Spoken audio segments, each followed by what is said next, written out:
Thomas and Frederick. With Thomas and Frederick. With Thomas and Frederick. Welcome to State of the Franchise, the podcast that talks about franchises of all shapes, sizes, backgrounds, genres, and types. I am one of your hosts, Tom Stadler, here as usual with my fellow host, the Imagineer himself, Mr. Fred Dakin. Fred, how you doing? I liked that. I liked being called Imagineer. Like, I don't know. I've been watching a lot of Imagineers this week, and those guys are so cool, and they know so much stuff. So it's just an honor to be called Imagineer. You just made me so happy just now. Hey, Fred, it's a small world after all, so I think you have to... the look on your face, the listeners can't see it, but you were like, you did like the Leo point, but just with your eyes.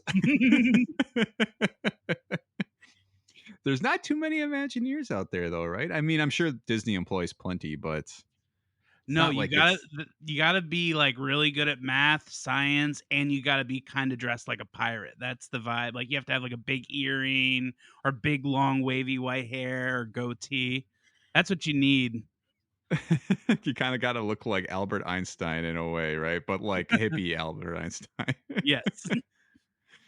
There's going to be a great documentary or biopic one day that's just going to be about like Walt Disney, and he's going to pass like some Imagineer that's like, this can be all black and white and kind of dramatic.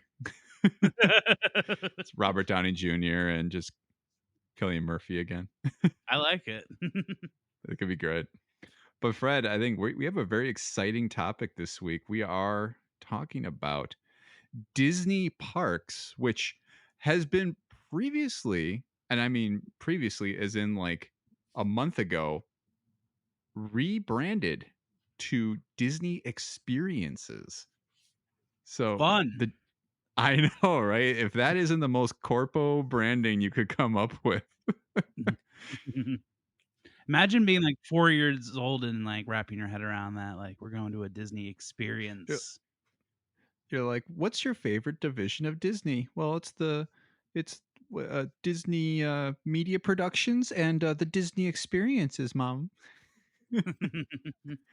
Fred, I'm very excited to talk to you about this topic, and I'm also very excited to talk with our guest about this. Here to talk to us about the Disney Experiences is our special guest, Renee Saltzman. Renee, welcome to the show. Hello, thank you for having me. I'm very excited.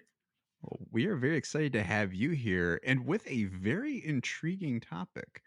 I gotta say, when you talk about franchises, Disney obviously has a lot of franchises, but I think the first thing that doesn't come to people's heads are the theme parks. Oh,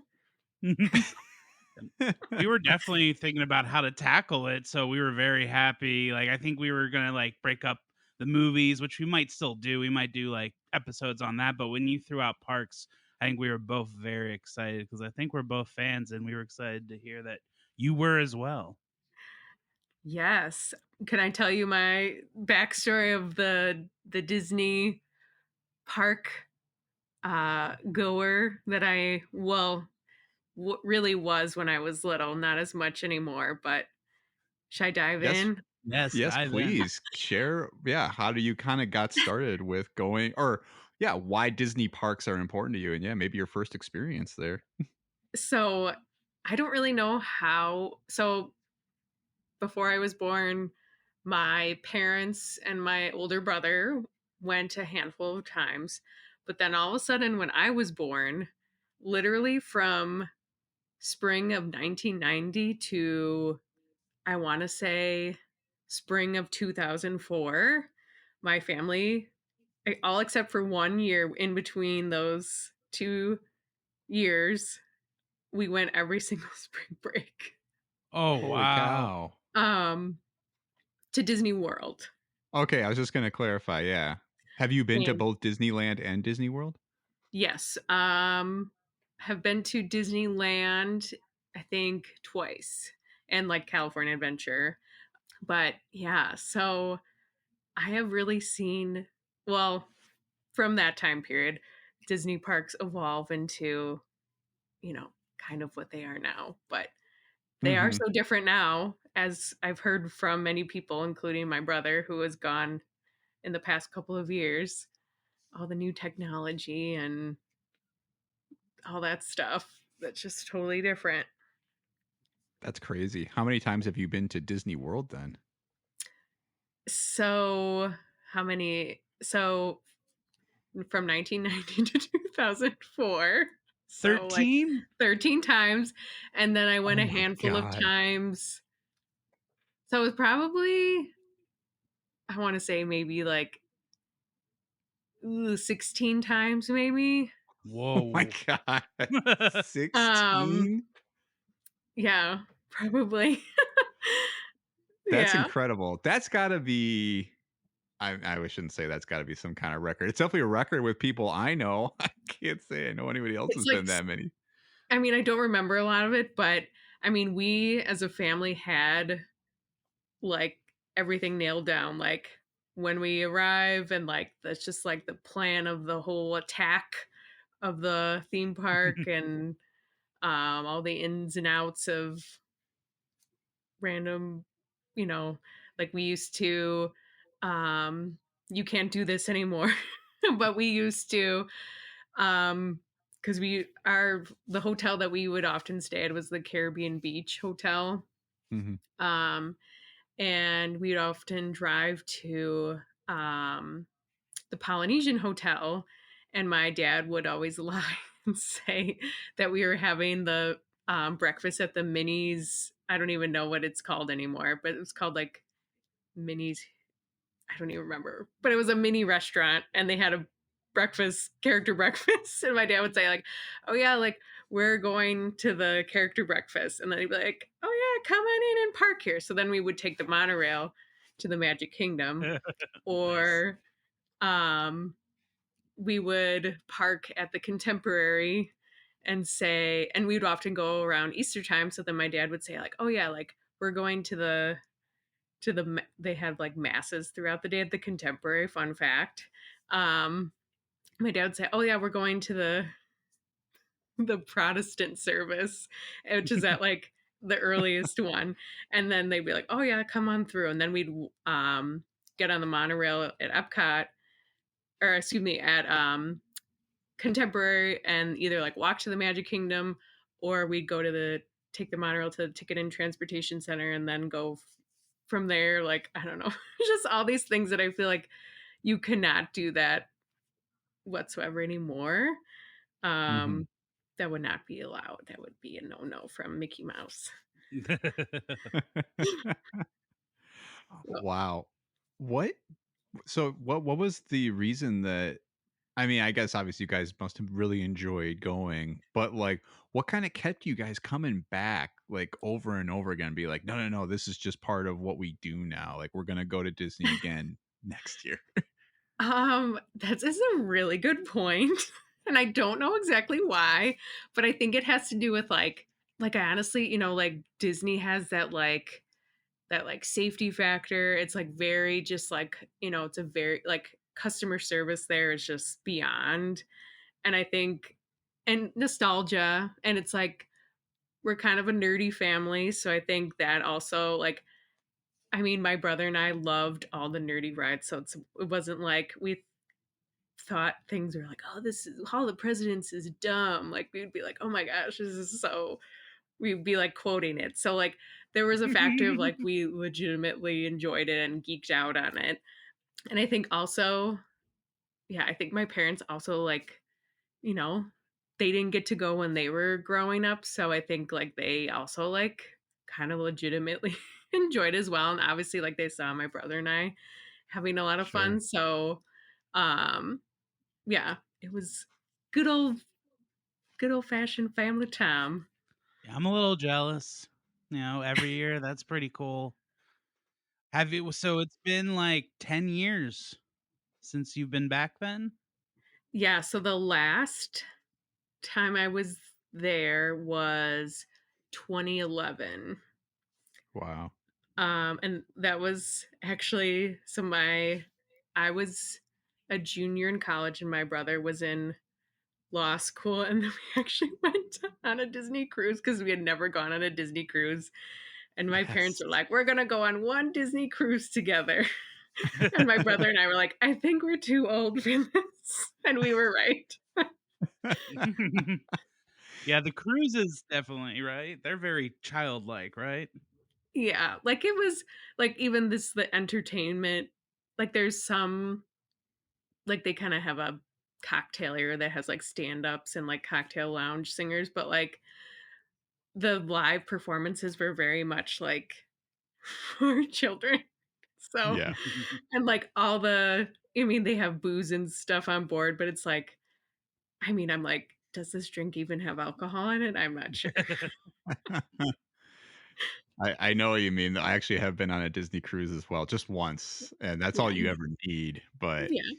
yeah, as you're making your way around the boat, you really realize, and I was 18 at the time, so I was Yeah. like, this might not have been exactly the target audience they had in mind. Was Yeah. yeah, 18-year-olds making their way around, and I don't know how old you were 10 years ago, but still, I think older than you probably, or older than they would have probably preferred all Yeah. their passengers been. Of drinking age. Hmm. Yeah. Yeah, exactly.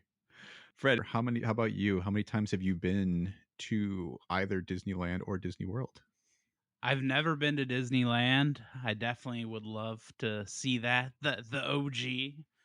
Hmm. I've been to Disney World 5 times.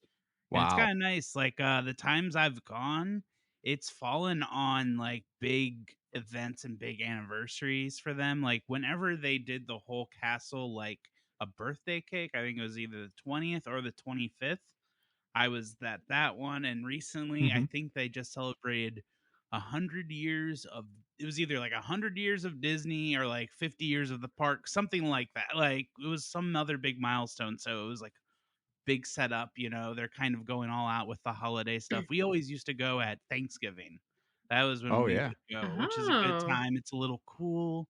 I'm sure it's nice and cool, probably in April too. That's not that bad. I have gone in June, and that was rough. I guess like it was very hot. Like you're going into the Country Bears Jamboree, like you don't want to watch it, but you're like they have AC in there and I can sit.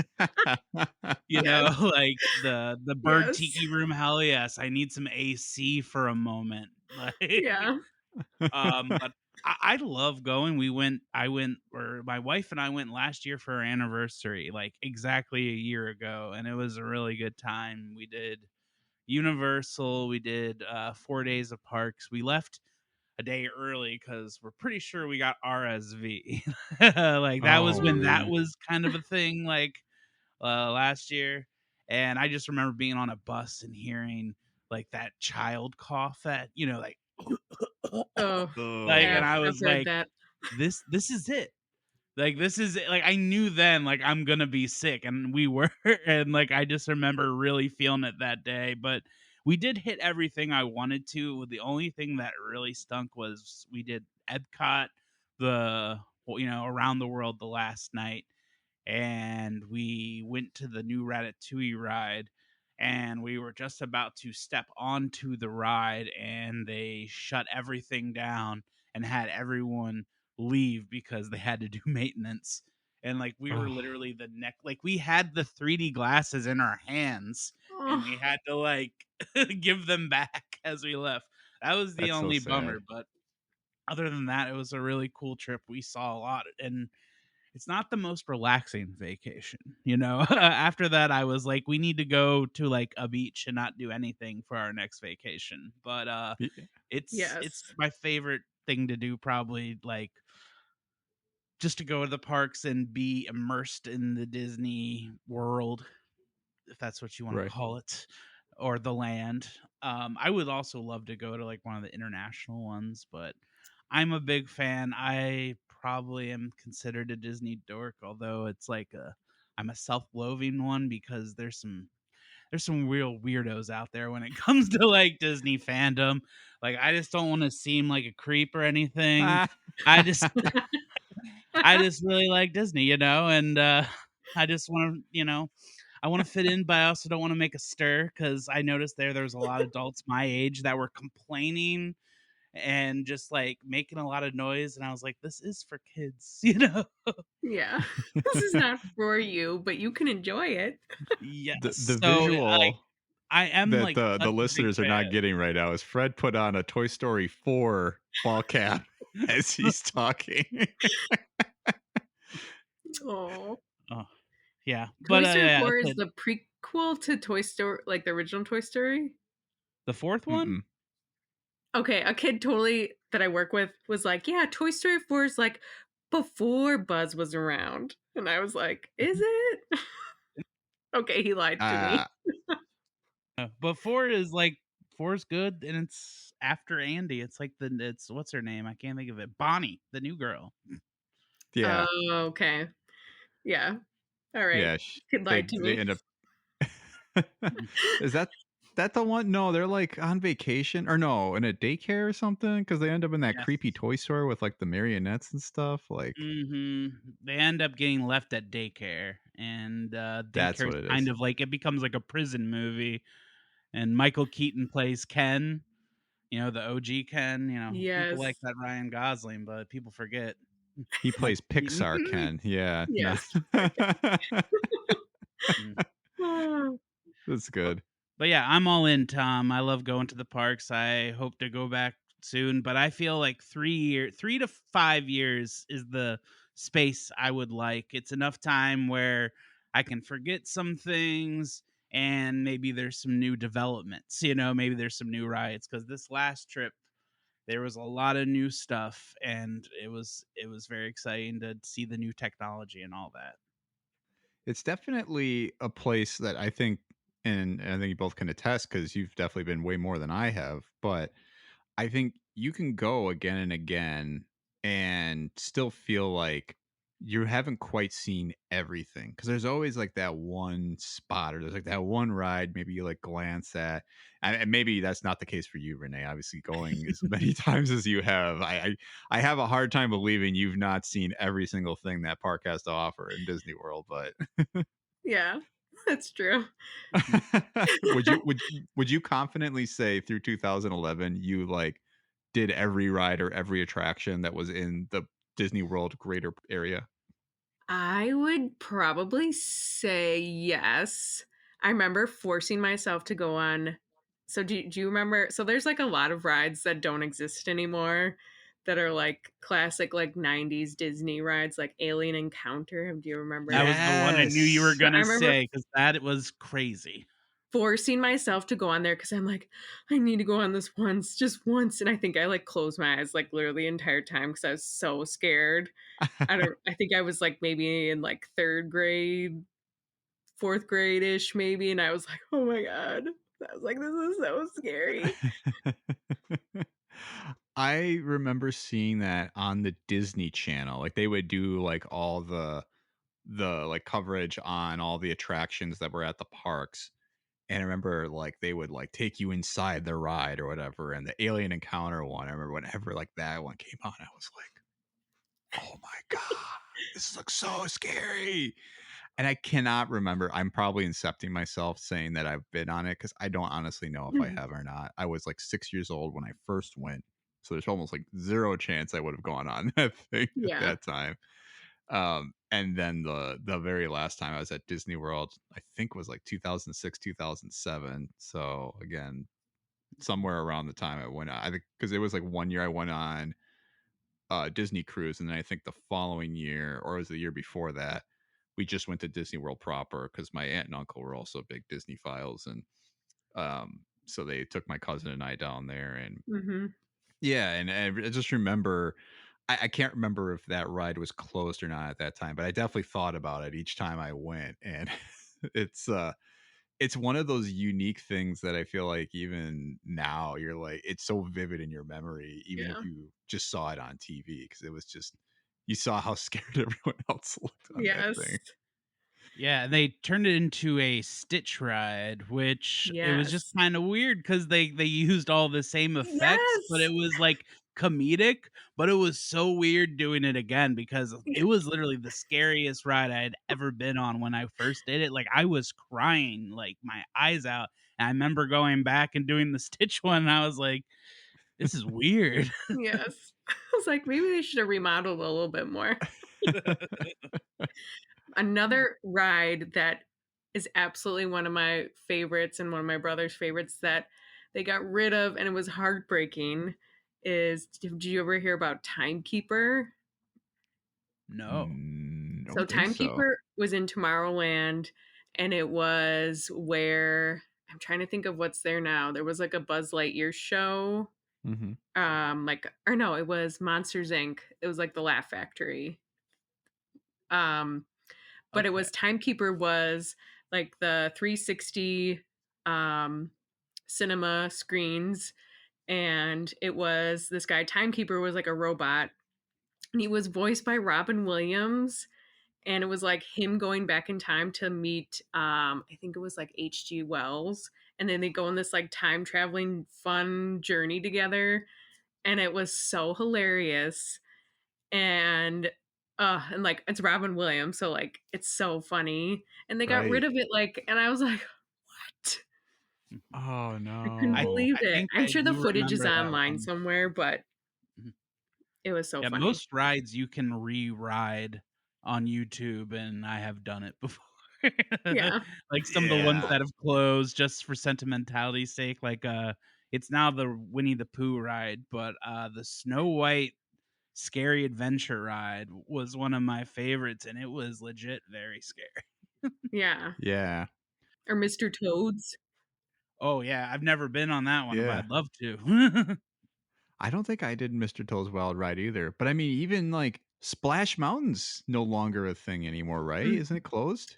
Yeah, it's turning into Princess and the Frog. Excited for that.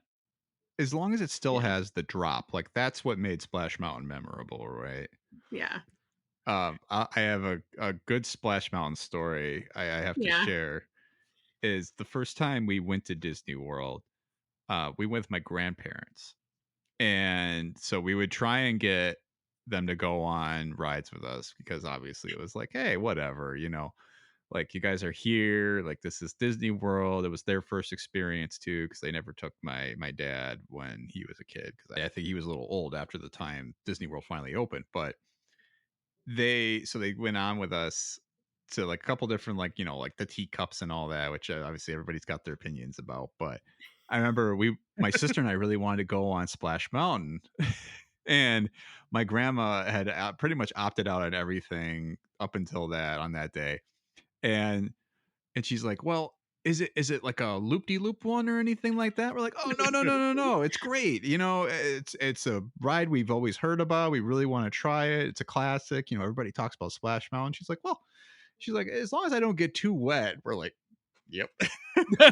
Sorry, Grandma. And when we got all the way to the top and she was looking down, she goes, what did you guys talk me into? Oh, She looked terrified, and she said when we pulled up to like the big drop, she said, I thought I was gonna have a heart attack. She's like, I could not believe you guys talked me into taking that.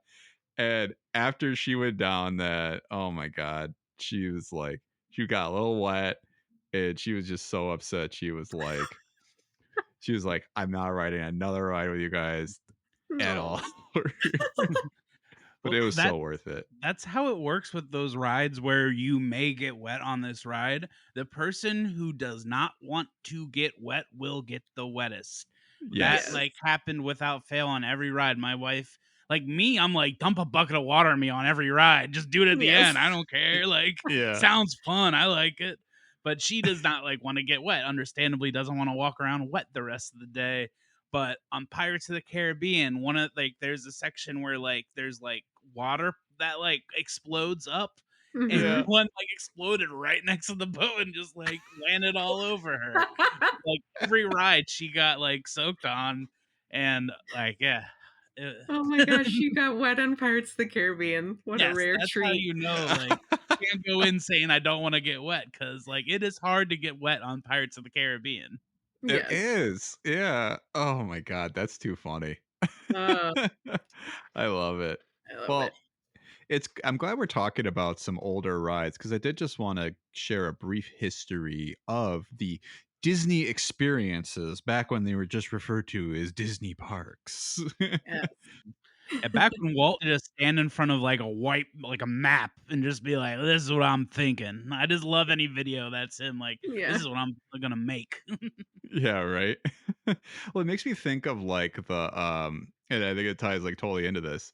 Like that parody video that they do in Iron Man 2 where like Tony's dad is like talking about like Stark or like whatever the fair is ground that they want to make. Right. He's like, this is going to be Stark Park or something like that. And Mhm. like They it's definitely totally a do. riff on like, yeah, Walt Yes. Disney doing his like he's like, this is going to be Disneyland. Um Ooh, can I tell you? I don't. You guys might already know this fun fact. So you know how in Disneyland everything around it is like really bought up. mhm. Like it's like Right. you can like see like when you're on a ride, it's like oh there's like McDonald's across the street. Like it's so like smashed in with like the rest of Anaheim. So when like Disney decided he wanted another park, he created all these like little alias names to buy up all these sections of land in Florida. So like people weren't suspicious about like, oh, there's just like all these random people buying, you know, these parcels of land, not Yeah. thinking like, oh, it's freaking Walt Disney, like buying a shit ton of land. And then it was like, surprise, like, I bought all this land. It's mine. Yeah, he did it like really sneaky. Yeah, Yeah. real sneaky that one.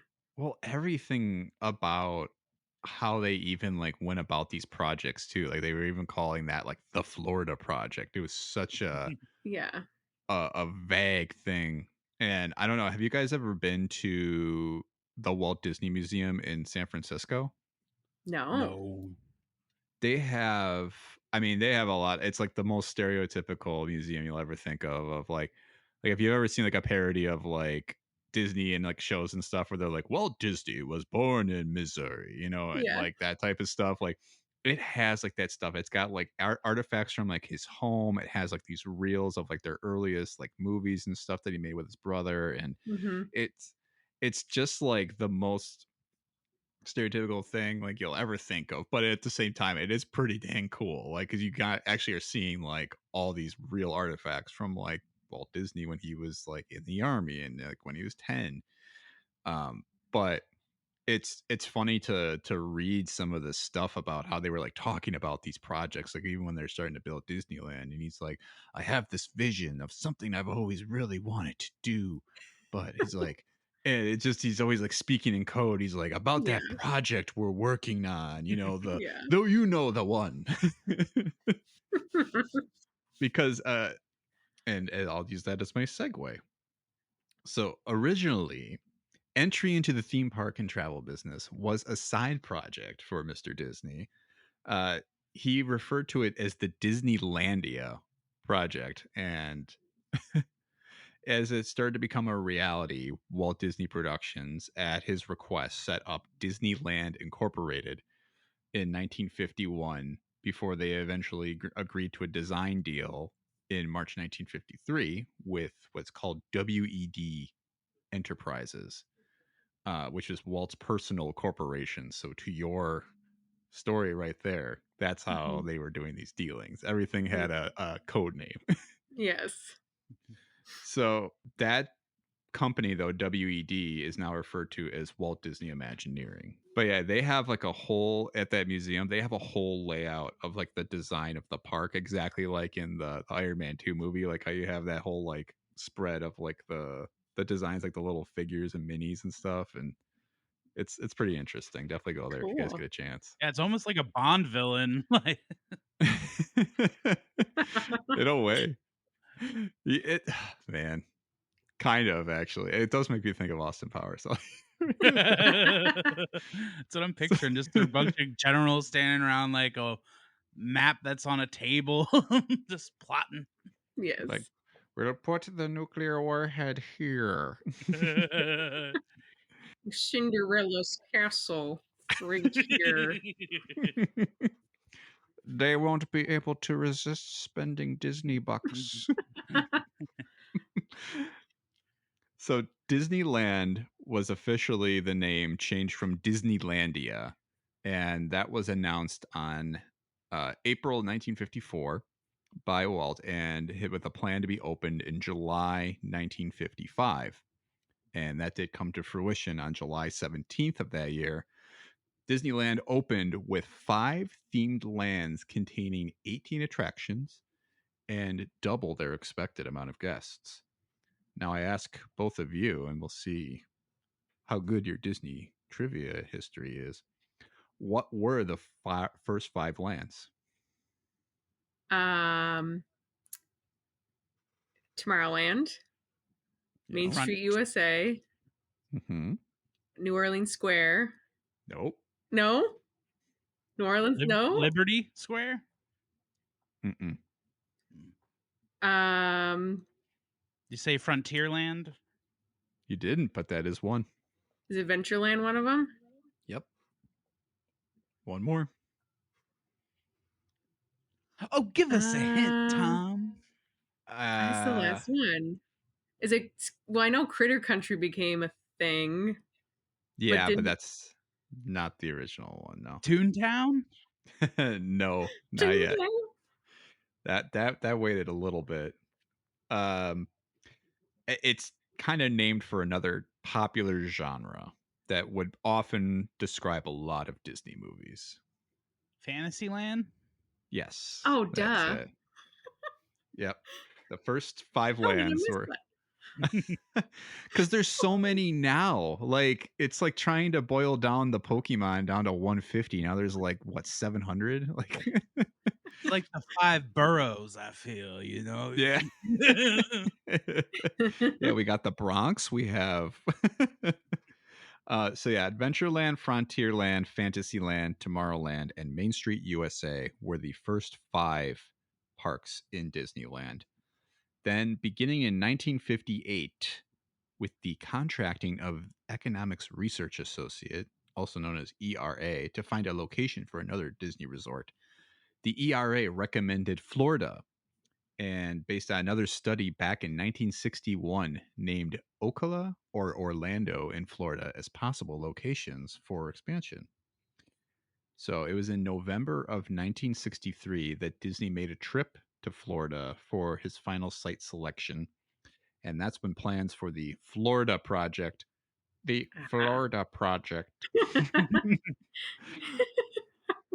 But I do know when he was looking at different places to have the park, he was considering, like, it was almost in St. Louis because you mentioned I think he's from Missouri, which would have been kind of weird. Like if it was in the Midwest, it was going to be like indoor and like 5 stories Yeah, the tall or weather something situation. Well, and that was actually the inspiration, I think, For what? for Main Street USA. It was kind of based on his hometown. Oh, I didn't know that. I do know in you mentioned the Bronx. There was a rip-off Disney park before Disney World that was created by a group of, I don't know if they were Imagineers, but they were ex-workers, and he almost bought that and made a park in Brooklyn for Disney World, which would have been great. Whoa. Huh. So I'm sorry, this isn't coulda, woulda, shoulda, but it felt right. That's okay. There's going to be a couple that I think you can't really talk about some coulda, woulda, shouldas without mentioning them in the history here, though, because they are kind of critical to the development of what ended up becoming the actual parks. Because, so yeah, as I kind of mentioned, that Missouri was the kind of the basis for mainland or Main Street USA. There was also some plans to expand into Virginia at one point, and that was much later. But I guess it was just the costs that kind of drove that down. And they were like, they wanted to do like a history of America, which I feel like branding back in the 80s or 70s as history of America probably would have not aged well at all. But that's okay. We're not here to talk about Glad that Disney's. didn't actually happen. So Yeah. But it sounded like maybe some similar ideas there of kind of getting that southern charm of sorts into. yeah. So Disney first expanded into attractions that they wanted to add to their parks back at the 1964 New York World's Fair. So, to Fred's uh, side story there, this is probably why they considered it, where they introduced It's a Small World and they had costume characters appear at the event. So, when the characters proved to be a hit at that World's Fair, Walt had wanted another outlet for live characters, and thus they put on the Disney on Parade at the park and did like a self-produced live arena show that started in 1969 there. And obviously, with It's a Small World kind of displaying there and becoming a hit, they brought that back to Disneyland and put that as a major attraction in the park in 1966, and then later duplicated at Disney World and some of the other parks around the world. So it was Roy Disney's last act as CEO in 1968, because this was following Walt's death, that he kind of honored his wish and officially named the second park Walt Disney World and made it a reality. Walt Disney World began operation on October 1st, 1971, with the Magic Kingdom Park being one of the first parks opening there at a cost of $400 million. And that's in 1971. Wow. That is not a small chunk of change. And I think tickets to get in, like adult tickets were $4 and parking was 50 cents, I think. $4 to get in. Wow. And what is it now? It's like $100 to $150 a day. But that $4 didn't include ride tickets, which they were still doing that system at the time. Oh, okay. Okay. Now catch me up on today. Do the park passes you get now include like everything in? Like you can go on any ride at any time? Yes, it does. Now the thing that you're spending money on are And it's a wristband. the fast passes and all that stuff, are the Genie Plus, which is there was moments where I spent money to ride certain rides. Like I've got like we had the basic setup where we could do the speed lanes or whatever, but this last time they have this thing where to get on the new Star Wars ride, I paid like $8 a person extra just to get onto that queue. Man, Oh my gosh. that's crazy. I remember when fast passes were paper tickets. Oh yeah. Mm-hmm. I remember when fast passes first became a thing. It was at like Yeah. Six Flags, and I remember like people were like cutting this, and I was getting so furious. I'm like, "What is this crap? Why are these people jumping us?" Fast passes as a child is a concept that will ruin you. Like, what do you? Why are these people going in front of us? Yeah. As they're holding you back, like, "Sorry, sir, No, 8-year-old child. you didn't pay for the premium subscription." Mickey doesn't love you as much. Haha.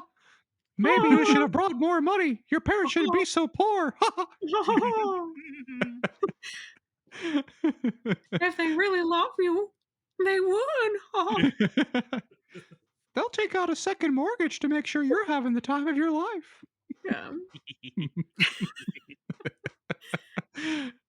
So the Magic Kingdom had 6 themed lands at the opening of Disney World. So there was one additional on top of the other 5. So those same 5 got imported over from Disneyland. Guesses on what that 6th one was? You may have said it already. Is it Frontierland? Frontierland, was that not in the original? That was in the original. No, Was going it? back. Isn't it That the was? Liberty? Yeah, Frontierland was Square? one. A Liberty Or Square? whatever? Yep, it was Liberty Square. So that was the 6th land that they introduced. So bigger, better, more Florida. More swampy. Liberty Square, where you can go and get like a roast dinner in 85-degree weather, like Yes. old English cooking. Oh, Yeah. man. I think I remember doing that. Really? Or there's a place in Liberty Square, because we were good Catholics growing up. on Fridays because we would often be there on Good Friday. There's a place in Liberty Square that serves hot clam chowder. Ooh. Yeah, that's what you want to give people before they go on I Space mean, Mountain. yeah, when it's 80 degrees. Yes, in a bread bowl.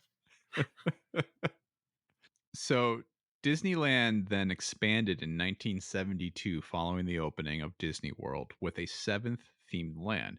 So they also brought in their own Liberty Square in Disneyland at that time. But then they brought in Bear Country, which replaced the Indian village of Frontierland and later was renamed to Critter Country, which you both brought up before. Critter. So following that, the next major groundbreaking that they had was Epcot Center, which had occurred at Walt Disney World in May 1979. So that was just the start of construction. But then the actual Epcot Center theme park was opened on October 1st, 1982, with a building cost of $1.2 billion with just My two God. areas, Future World and the World Showcase. Oh my God. Of $1 billion. Epcot. It's a freaking ball.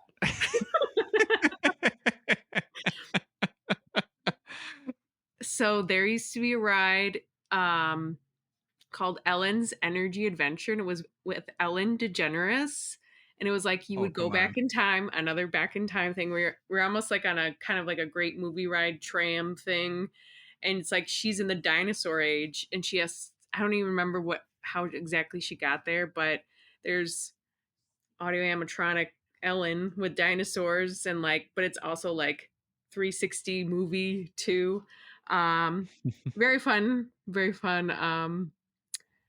ride. There was also in the land pavilion, there used to be one of now Soarin', which is an amazing ride, is there now, but they used to have a show / ride called Food Rocks, and it was like it was like a show where all the food groups, you also can probably watch this online somewhere, all the food groups are singing about different things. They all are like parodies of all these different famous people. Like I'm trying to think, there's someone who's like supposed to be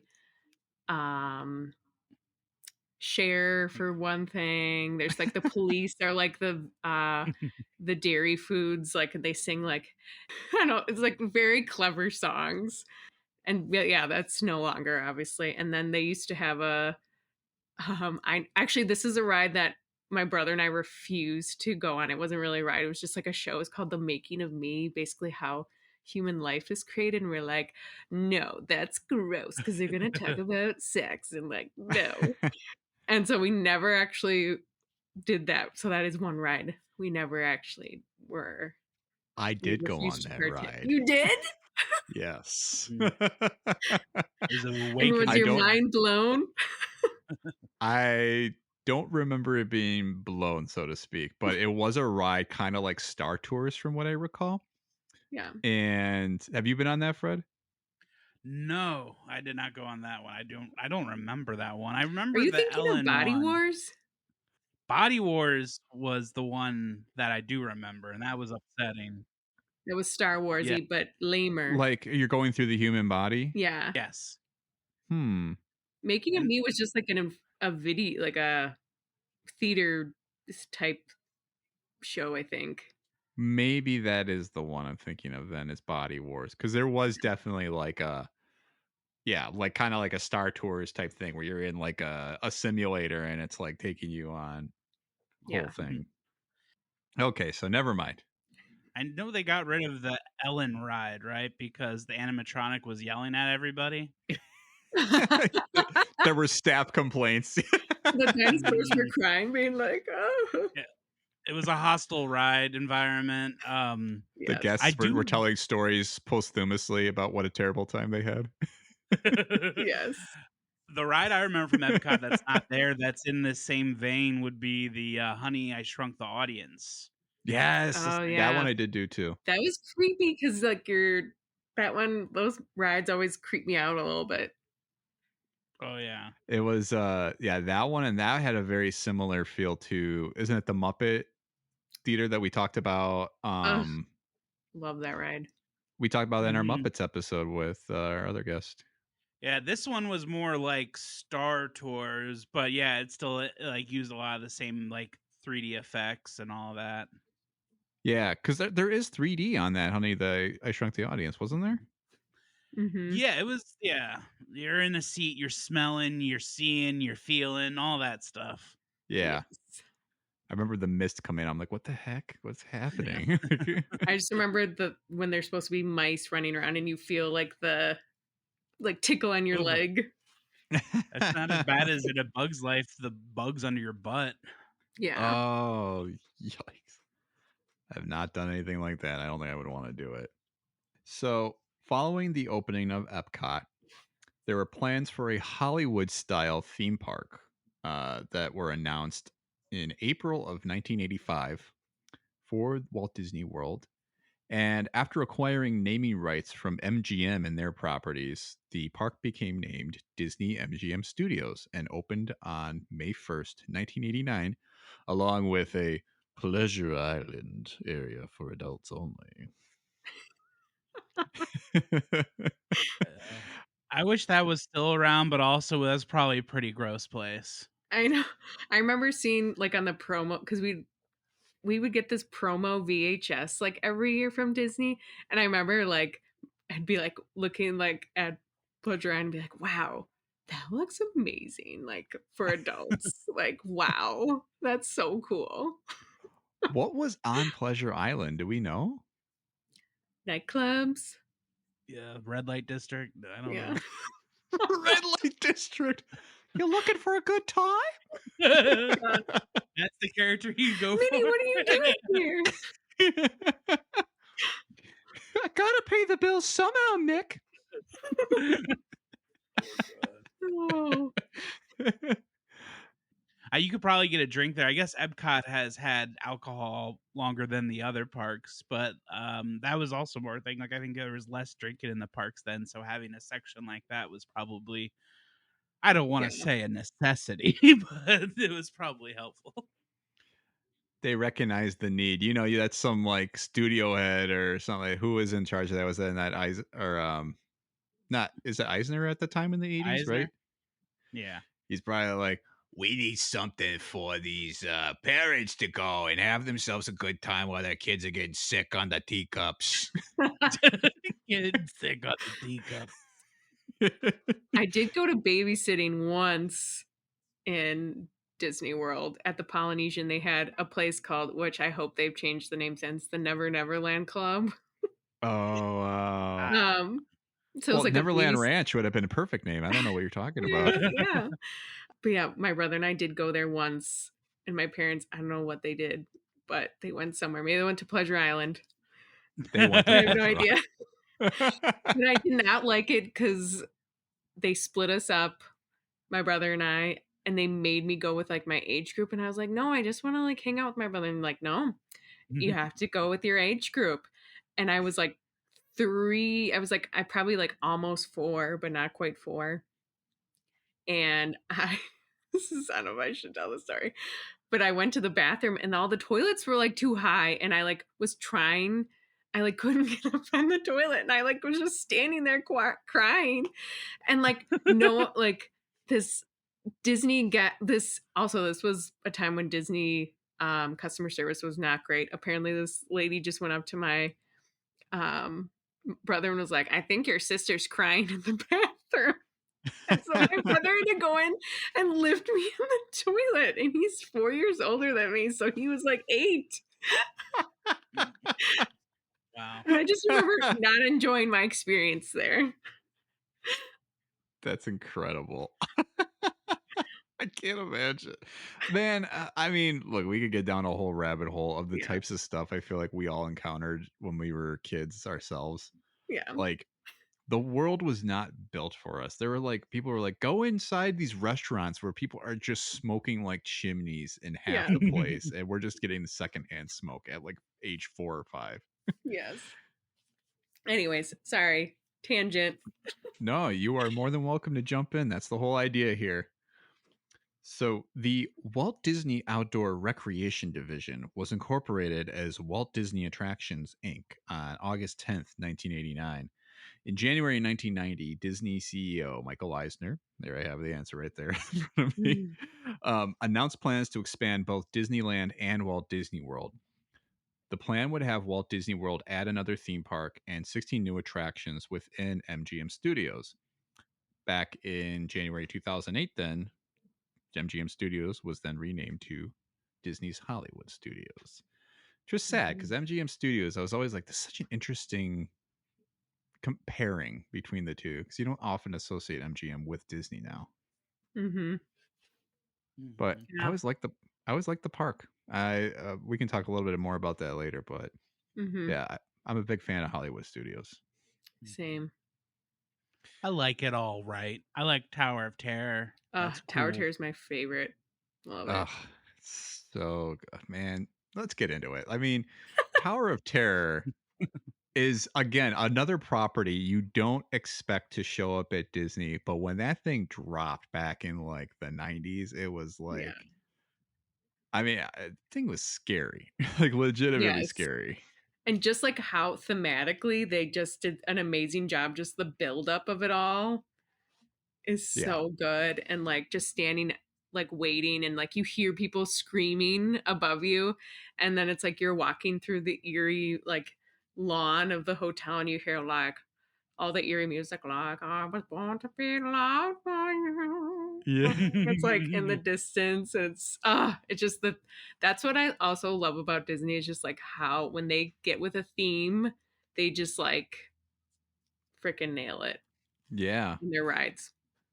Well, and Twilight Zone is something that nobody would ever immediately associate with Disney. It's literally just like in its own section there, right? And like I always remember thinking of Tower of Terror as kind of like if like Haunted Mansion is spooky on its own. It is. But Tower of Terror I feel like is on its own. Like Yes. it almost feels like it's a little more adult in a way. Yes. Definitely. Yeah. Yeah. I don't know. And yeah, like the backstory's kind of weird. Like they're like, people got an elevator and then they disappeared. And it's great that like Rod Serling is like the one that's like the one welcoming you to the ride. Submit for your approval. We'll have to do a Twilight Zone episode one day, Fred. I feel like that'd be a lot of fun. I like it. Yeah, and I think it's pretty crazy they changed the Disneyland one to the Guardians of the Galaxy ride, which people say is really good. I'm just surprised they would get rid of that. I mean, I guess they'll still have the one in Disney World, which was also down the day we were at that. So I did not get to ride it this last trip. That's I was heartbreaking. bummed. But I think Hollywood Studios, if you want to call that's pretty cool. They don't have the movie ride anymore, which I never got to go on, which I heard was That's a like fun when you're one. young, kind of. But we're all movie people, I think, so we might like it. But I remember hearing from kids like, that's a boring one. But I wish I would have gone on that once. It's more exciting when you're younger. That's for sure. I think you might have been a little disappointed. And that's as somebody who went when they were 6 and 18. Like it was kind of like the memories I had from when I was 6 didn't quite hold up. I was like, oh, this is a little less exciting. But it's still a lot of good movie choices. Aliens on that one, which is pretty fun. Ooh, nice. Yeah. Yeah. That freaked me out when I was little. Oh yeah, because then there's just sirens blaring, and you see like Ripley, she's like cowering in a corner, and then all of a sudden aliens are busted out of the ceiling and stuff. Yeah. And yeah, it's pretty wild. Yeah. That's too bad. I didn't even know that closed. Yeah, because it's probably along with the rights of, or I don't know. Yeah, the whole It's Mickey's Railroad. Did they take down the Chinese theater? I think they still have the theater set up, but the ride now is something called Mickey's Railroad, and it's based off of the new design Mickey animated shorts. I don't know if you've seen like on Disney Plus, they have new Disney animated stuff. Okay. The ride's kind of based on that, so it's like wacky animated stuff. Interesting to check out. Yeah, you probably can watch the whole Great Movie ride online though. Yeah. Too. Mhm. It'll be the same I'm experience. doing Yeah. Don't night. don't trip. Yeah. So in 1990, the possibility of a West Coast version of Epcot Center was placed in development. So here's one of your coulda, woulda, shouldas that Mm. it's irrelevant. You'll know why. So the original idea was to call it Westcott. Sort of like Yes. it's like makes me think of the joke because some people like when they try to say the word Wisconsin, they kind of they sound like Wisconsin, and I'm West. like, yeah, and I'm like Wisconsin, where's East Wisconsin? Like, Yeah. That's a but great joke. um, it's one of my favorites. So the plans for Westcott were canceled in mid 1995 due to financial issues at Disneyland Paris. So we haven't quite talked about any of the international branches, and there's a lot of information about that. So we're going to focus on the American branches for mostly this episode, but they do exist. Yes. We'll talk a little bit about them shortly. But yeah, so the park's projected high cost was the main factor in that. But the park was then replaced by plans for a little something called the California Adventure, and they reserved that whole area there, and inevitably it would become the California Adventure, but not quite. Mm. First, they decided to add a fourth theme park down in Disney World, a little something called Disney's Animal Kingdom that opened April 20th, 1998. Which Have you is guys big been because to this is like Animal when we're Kingdom? like 10, 11, 12. Yeah. Yeah. Mm-hmm. I remember like And on the heels ads. of Lion King? Oh yeah. Yeah. I very much remember when it opened. It was the I remember the thing that stuck out to me most was the safari ride. Oh, yeah. Which was I thought was very cool. But I heard that they changed part of it because I think now they don't have the thing in about poachers. Oh. I don't remember them covering poachers at all. It was Yeah. kind of just a nice ride with animals. Because it was like halfway through the safari, they were like, because they were talking about Big Red and Little Red, who are these elephants, and then it was like, oh no, they captured Little Red. We need to go find them, and so we would Oh, like no. race off, and like there was like Little Red and Big Red were not real elephants, but like you would see them periodically, and like there was like a poacher vehicle, and then like you would hear a plane like fly over. I think they got Jeez. rid of that though, right? Because have you been on it recently, Fred? Yes, we went. My wife, her favorite animal are elephants. She loves elephants, so we went like right when the park opened. We went on like one of the first rides of the safari, so we could see the animals very lively, and they were very lively. There was a part where we got stuck, but I don't think that was on purpose. I don't think that was for suspense. Yeah, cool. Yeah. What was stuck in That's the road? I believe it was some sort of wildebeest or something, some sort of Oh, Oh, furry no. animal. I cool. haven't been to the Animal Kingdom, but I feel kind of like concerned that if I did, that some kind of Jurassic Park type thing would happen, and like all like the security measures would go down, and like the lions would just start like patrolling for fresh meat, and I'd be like, I can't outrun a lion. Like, Yeah. Well, yeah. Now the big thing there now is they have the Avatar area, which oh, has Yeah. one And of I've the never best experienced any new of that. rides. Oh, that's the thing that I would tell people like to get excited for at the Animal Kingdom now, because Pandora. I like the vibe of the Animal Kingdom because they have like an Africa and an Asia section. It feels like you're in a different country. They have lush vegetation.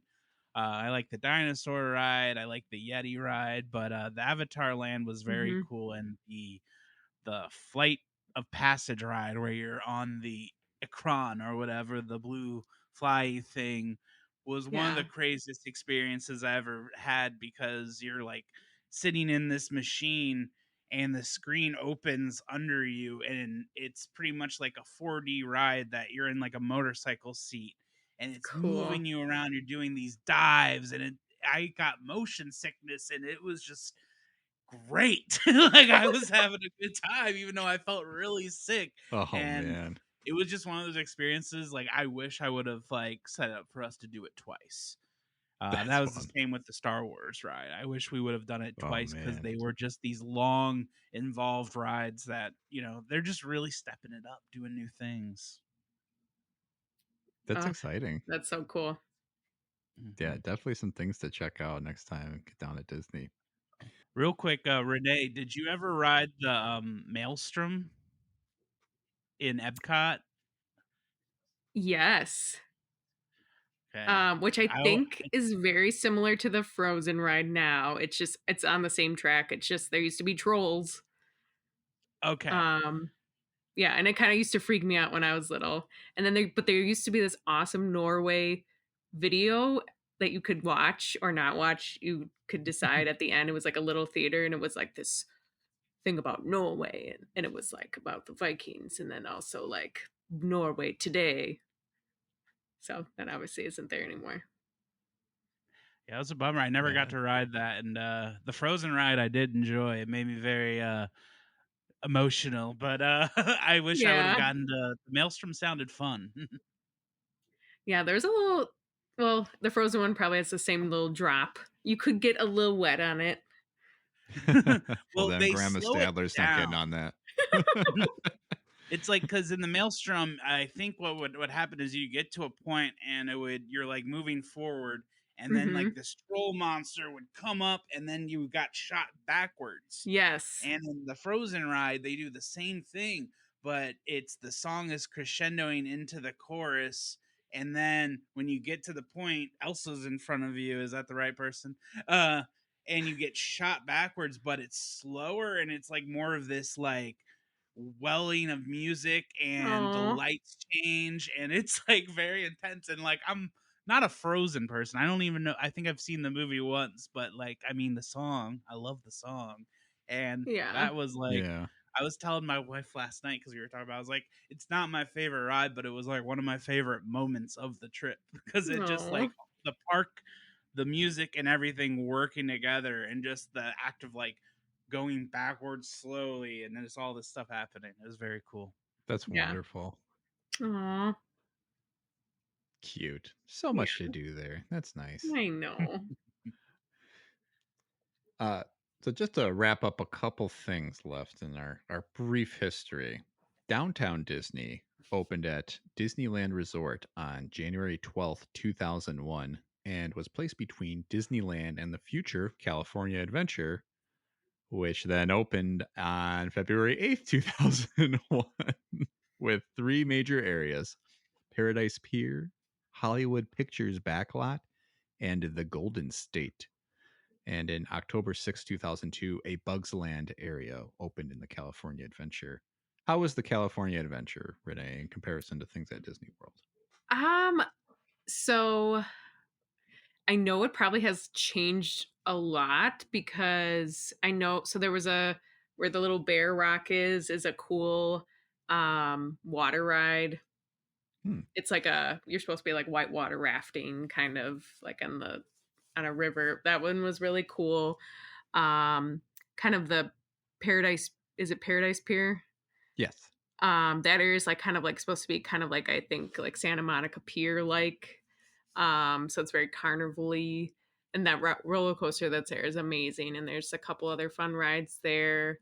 There were a lot of like sit and watch movies. I remember there was a I remember there was a area that talked about how you can make sourdough, and it was like a sourdough presentation. There was also a tortilla little area too. I'm like wondering if they're Whoa. still there.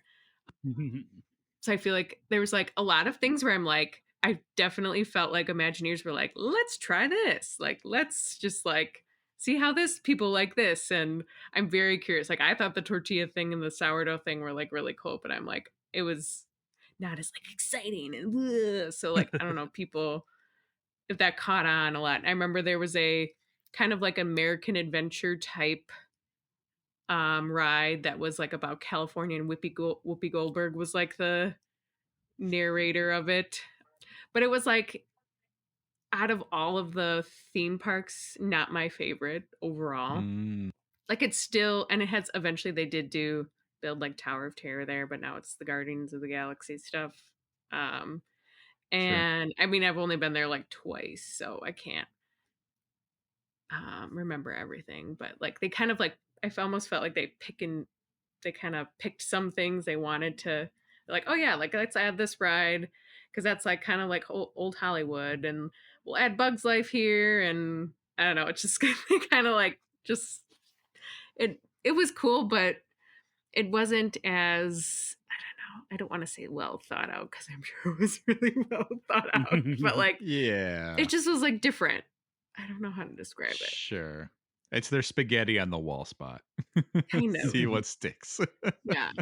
And it's it's all California-y, so like I mean, it was cool. I like it. I would go back there, but when I look at all the other experiences, that it wouldn't be in my top 3. Got it. Well, that's okay though. I mean, it's definitely something I feel like is not the most talked about part of any of the Disney campuses or resorts. Which I mean, there are many to choose from, but yeah, I think if people are talking about it, you're going to hear a lot more about the Magic Kingdom, right? Than you'll hear about probably California Adventure. Yeah. So the last major development that was at the Disney parks, just to jump us ahead here, is Star Wars Galaxy's Edge, which Fred frequented, which was a 14-acre themed land for both Disneyland and Disney's Hollywood Studios in Florida that was announced at D23 back in August 15th, 2015. And construction began on both in 2016, with both of the parks being opened in 2019. So today, Disney has 12 total theme parks located on 6 resort campuses worldwide. 12 parks are located in 4 countries. So you have Disneyland Resort in California, which contains Disneyland and Disney California Adventure. You have the Walt Disney World Resort in Florida, which has the Magic Kingdom, Epcot, Disney's Hollywood Studios, and Disney's Animal Kingdom. I have to add the Disney before you guys. It's very important. It's important. In Japan, there is Tokyo Disneyland and Tokyo Disney Sea. So get it, land, sea. It's a little surf and turf for you. I like it. And that's where, Tom, you're planning your full honeymoon, right? Is just all Tokyo Disney the whole time? Well, that would have been the plan, but then Ghibli Land opened, and now I'm like, oh, man. You're going to have to split the trip then in half. Yeah. Miyazaki-san is just going to be like, come on, you want to come over here. You want to hang out with my neighbor Totoro. Disneyland Paris, located in France, which contains Disneyland Park and Walt Disney Studios Park. Then there is Hong Kong Disneyland Park and Shanghai Disneyland. I always forget about the Shanghai one. Yeah. I totally forgot about that one. I think Shanghai would be the one I would go to if I could pick like an international. Really? Yeah, well, I've been watching a lot of like the Imagineer videos that they have on Disney Plus about attractions, and their vibe is like the cutting edge of technology. Like that's kind of what they're emphasizing. I think that's just be cool to see. That, or I know the Paris ones they lean into because, they're a lot of the stories from Disney are based off of like European fairy tales. So they really lean into that fairy tale, like the aesthetic of like Sleeping Beauty and all that. So it's kind of more that vibe I heard. I mean, Beauty and the Beast is from France, not Sleeping Beauty. Right. No, I mean Russia. Like just the aesthetic of the Sleeping Beauty movie. Yeah. Like, I get it. Yeah. Yeah. But yeah, I was like, yeah, there's actually like Disney movies set in France though proper. And China too, I suppose. Yeah, you have Mulan, and then yeah. I always heard in like I don't know when this was exactly, but I always heard that say Paris one was not doing well and they thought about closing it. Well, the cigarettes were too expensive at the park. That was the thing. And you couldn't smoke inside the park, which was weird. Yeah, like, this place is not smoke friendly. I will not go in. No, thank you.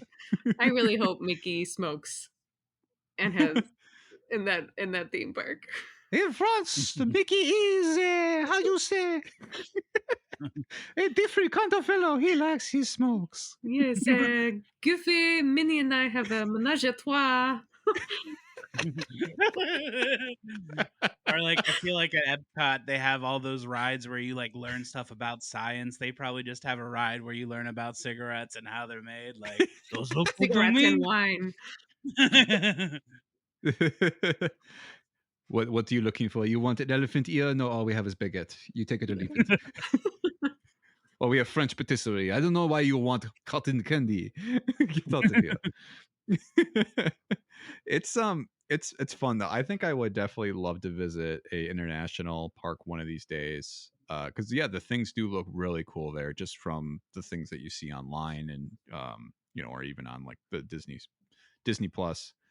But yeah, I mean, it just feels like though. I mean, outside of Renee, obviously, most people haven't gotten to experience. I feel like most of the parks that are here, and that wasn't a slight at you, Renee. It's just like it's It's okay if it was.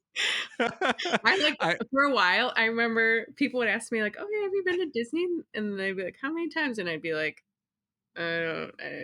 It's a lot. I don't want to say."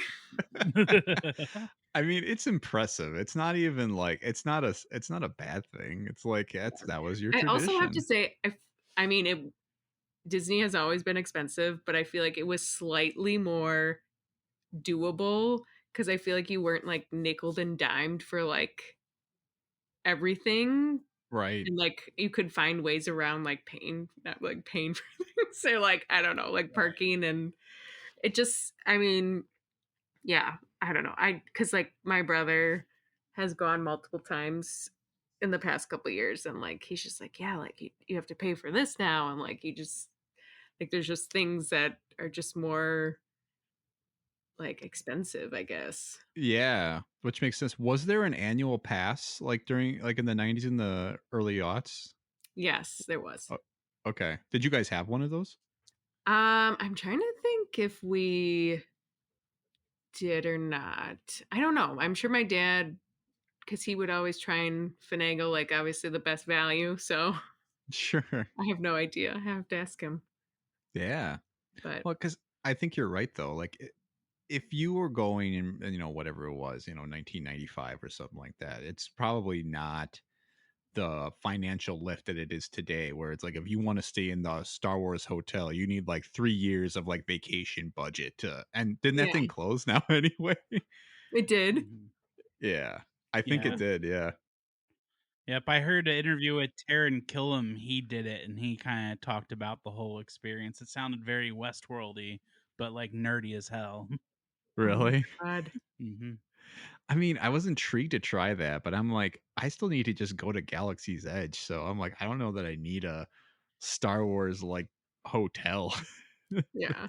And honestly, you really don't need to go to Galaxy's Edge now. And this is like that's a shitty thing to say as someone who's has gone. It's like you don't need to do it, but they really need like 2 more rides or something because if you put aside like ride time or waiting for rides, like we saw all there was to see in like an hour.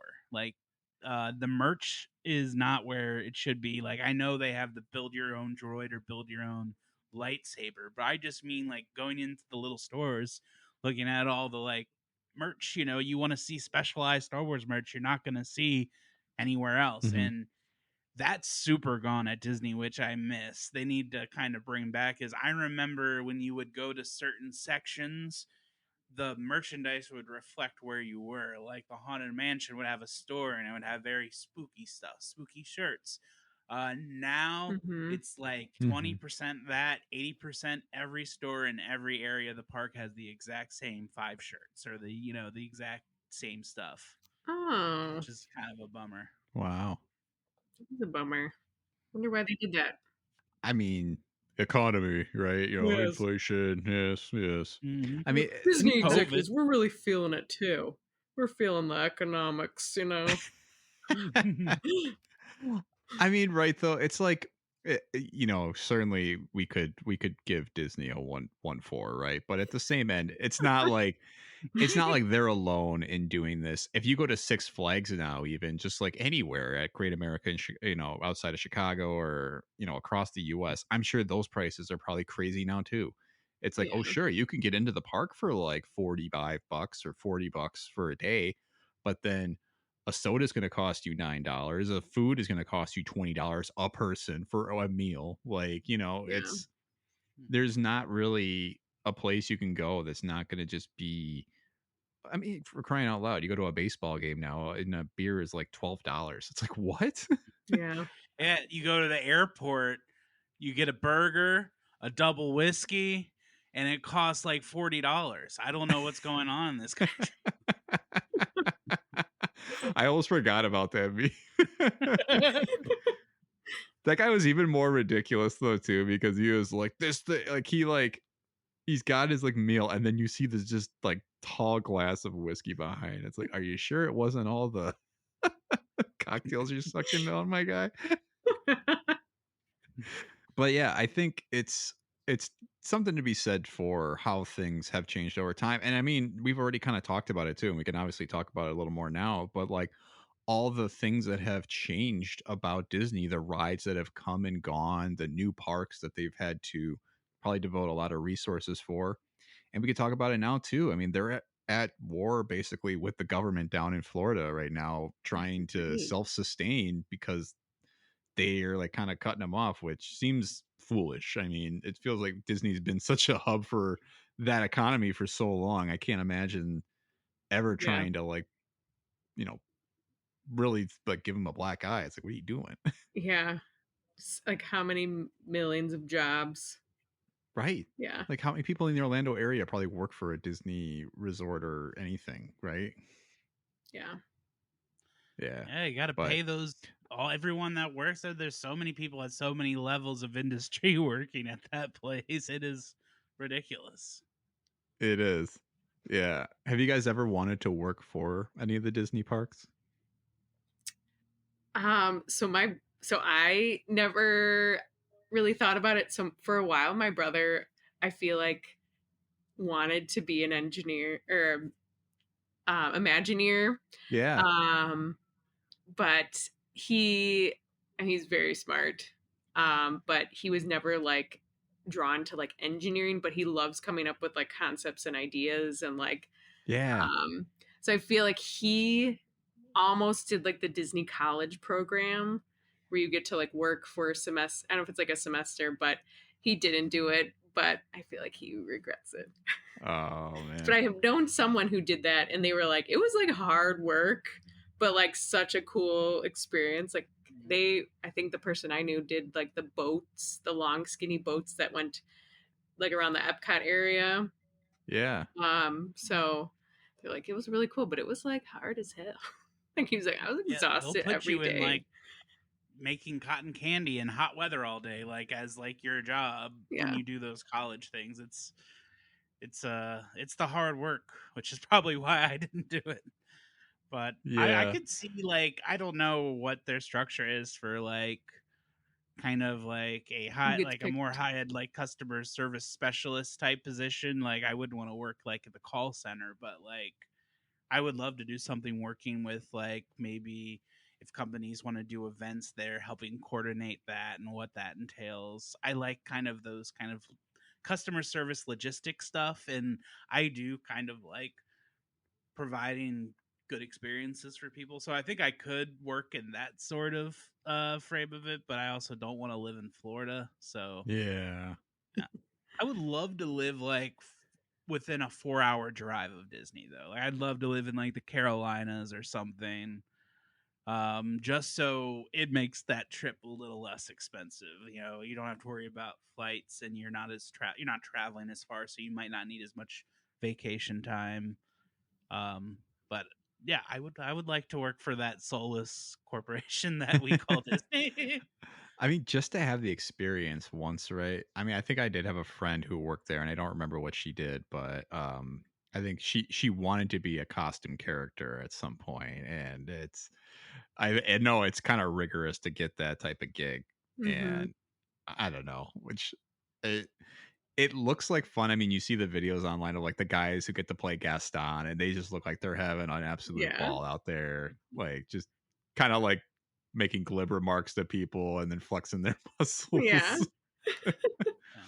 I have a person that I went to school with in Georgia who played Ariel Oh wow. in one of the international parks, and I don't know if I doubt she does it now, but I remember like in my 20s seeing these pictures of her like done up like Ariel and one of the other princesses, and that was like her job, and I was always like, wow, that's kind Damn. of cool. That's kind of awesome. I mean, it's really, I think, one of the things that, I mean, we kind of glossed over it when we were talking through the history too, but that's something that I feel like became such a huge thing, bringing these like characters to life in the park. So it's like when you go to these parks, you're not just getting these big experiences, you know, you're getting all the rides and all that, but you're actually seeing the characters from the movies. You get to interact with them. Like I Mm-hmm. remember one of the big things when my sister and I first went, like we had these little autograph books that I think my mom still has, Yes. and we were just like running after everybody, like we gotta get Donald's autograph. Yeah. There he is. Like, Get him! Yes, and yeah, it's just like, yeah, certain characters were more rare, like to find and see, and so yeah, it was like, yeah, yeah. Like I remember, yeah, the hunt for Goofy was like impossible. We could not find Goofy anywhere. yeah, and then I'd be like, Pluto again, he's everywhere. This freaking guy, how does he get from one end of the park to the other so fast? Yes. Secret tunnels is the answer. Right? There is The a tunnels tunnel. underneath the parks. Yeah. Yes. Is that's in both of them, right? That both Disney World and Disneyland have tunnels I underneath? believe so. I think so. I know Disney World for sure because of the swamp build. Yeah. There's levels. Wow. Mhm. That's so crazy. I did go on a tour once where we did go in underneath a little bit, very restricted, but we did go Whoa. in part of the tunnel. Do you get that That's on your 10th awesome. visit? I know, yeah, you get, yeah, on your 10th visit, you get to go on that. But and it was like a behind the scenes Disney tour, and then I remember we were like in a certain area behind the scenes, and then a parade was ending and like people were getting off of stuff, and like the lady like promptly like escorted us like, okay, we're going over here now, because like costumes were like being removed, and like it's like can't, the magic is gonna be ruined. I think that is part of the regulation though, right? It's like the costume characters cannot, especially if you are like wearing like a head or something like that, like you cannot remove it in front of any kids, like under any circumstances. Yeah, I'm Right. pretty sure. That's such a man. Yeah. And There's that's probably like a gate underground that's like, beyond this point, you must wear your character head. and that is kind of the bummer now too of going more recent. And this is also like post COVID, all this. There are not many characters walking around, and I thought that was something that was kind of fun in the past, was seeing like a deep cut character and just being really excited. I will say though, the one time that I got really excited, and then we were noticing by like the second or third day, like there is like no characters walking around. And if there is a character, he's got like a huge line. Like we saw Winnie the Pooh, and it was just so many people. I was like, oh my. But when we were at Animal Kingdom, I was walking over a bridge over this river or whatever, and I see this like steamboat thing coming down the water, and it's making all this noise. And I look down, and it was Launchpad McQuack and Scrooge McDuck just Oh my god. dancing and yelling. And those are like my guys. Like Tom knows, like I love Launchpad McQuack so much, and like that was worth it. Like of all the people to see, like that's the kind of deep cut. Like I remember seeing when I was little, not Little John. I was gonna say Baloo, but it's like the same character pretty much. So, Yeah. like, Yeah. and I was like, yeah, you don't get that anymore. Just like the deep cuts. Yeah. Yeah. It was a fun time. I remember going on my second time I went there was in 2005. I don't know if you remember this happening, Renee, if you had visited at that time too, but Hollywood Studios had been like kind of done over during the summer for Star Wars Episode 3. Like they did like this kind of almost like their first run of like Galaxy's Edge at that point, because they had just come to an agreement with like Star Wars of like, oh, we have like rights to like use some of the characters in the park. So they had like all these people dressed up like characters from the movies, and like Peter Mayhew was actually there at a booth like signing autographs and Oh yeah. stuff. Yeah. Nice. And it was kind of cool. And I kind of wondered, I was like, man, what would it be like if they actually turned this into like an official park where it was just all Star Wars? Lo and Oh my behold, gosh. Imagine you heard your thought and that's where it came from. the brainwaves. They're like, yes, we will take this child's thought. But it was kind of cool though. I think that was the first time I was like, oh wow, Disney can do some different stuff. I mean, now, 15 years, 18 years later, it's like, my God, what don't they do? But Yeah, for yeah, sure.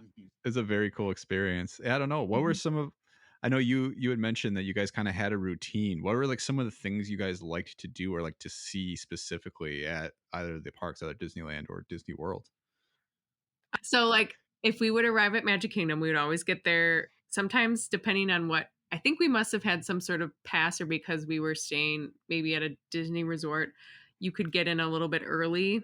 So, my brother, dad, and I would always go, if we were at Magic Kingdom, we'd go straight to Space Mountain. My mom did not enjoy Space Mountain because she doesn't like roller coasters. So, she would go to Frontierland and get fast passes for Splash Mountain Ooh. while we were on that ride, and then we would meet up and go like on a few rides like in between, and then like do like Frontierland, and then like we'd usually eat lunch and then like hit up a few more rides, and then we'd always usually go back to our hotel in the afternoon to go swimming, and then go back to a theme park later, not necessarily the same one, but then we'd usually have, and like throughout the day we were usually getting fast passes from other places, so then we would use them later.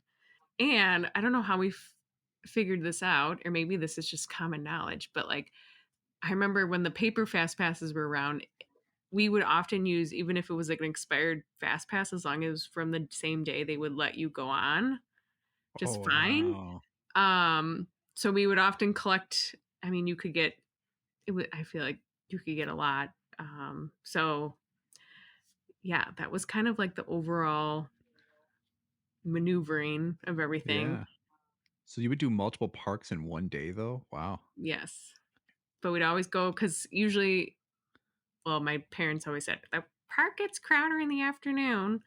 So we'd always go back when it was hotter, go swimming, eat lunch, or eat an early dinner or whatever, and then go back always at night. But yeah, also not really relaxing. A lot of walking. Mhm. Yeah. You definitely get your steps in. Yes. You get like 5 to 10 miles a day doing Disney, which is Mhm. nice, You get in, Easy. but my feet Yeah. hurt the whole trip. Oh yeah. But worth it though, right? Because then you get to see yeah. all this stuff. Yeah. That's cool. And then I feel like Epcot, we would almost like divide it into two visits, like World Showcase, because like we do like to wander around the World Showcase, even if certain countries don't have rides or movies or anything. And we always would, one night we'd always have a reservation at the pub, Rose and Crown pub in Great Britain, and watch Illuminations Nice. from that restaurant. That restaurant was always really good. And yeah, we always usually divide that up. Also love them. I don't know, is Martin Short still on the Canada ride, the Canada movie ride? Do you know? I'm not sure. But he's like one of my favorite actors and comedians, so I was happy to see him on there.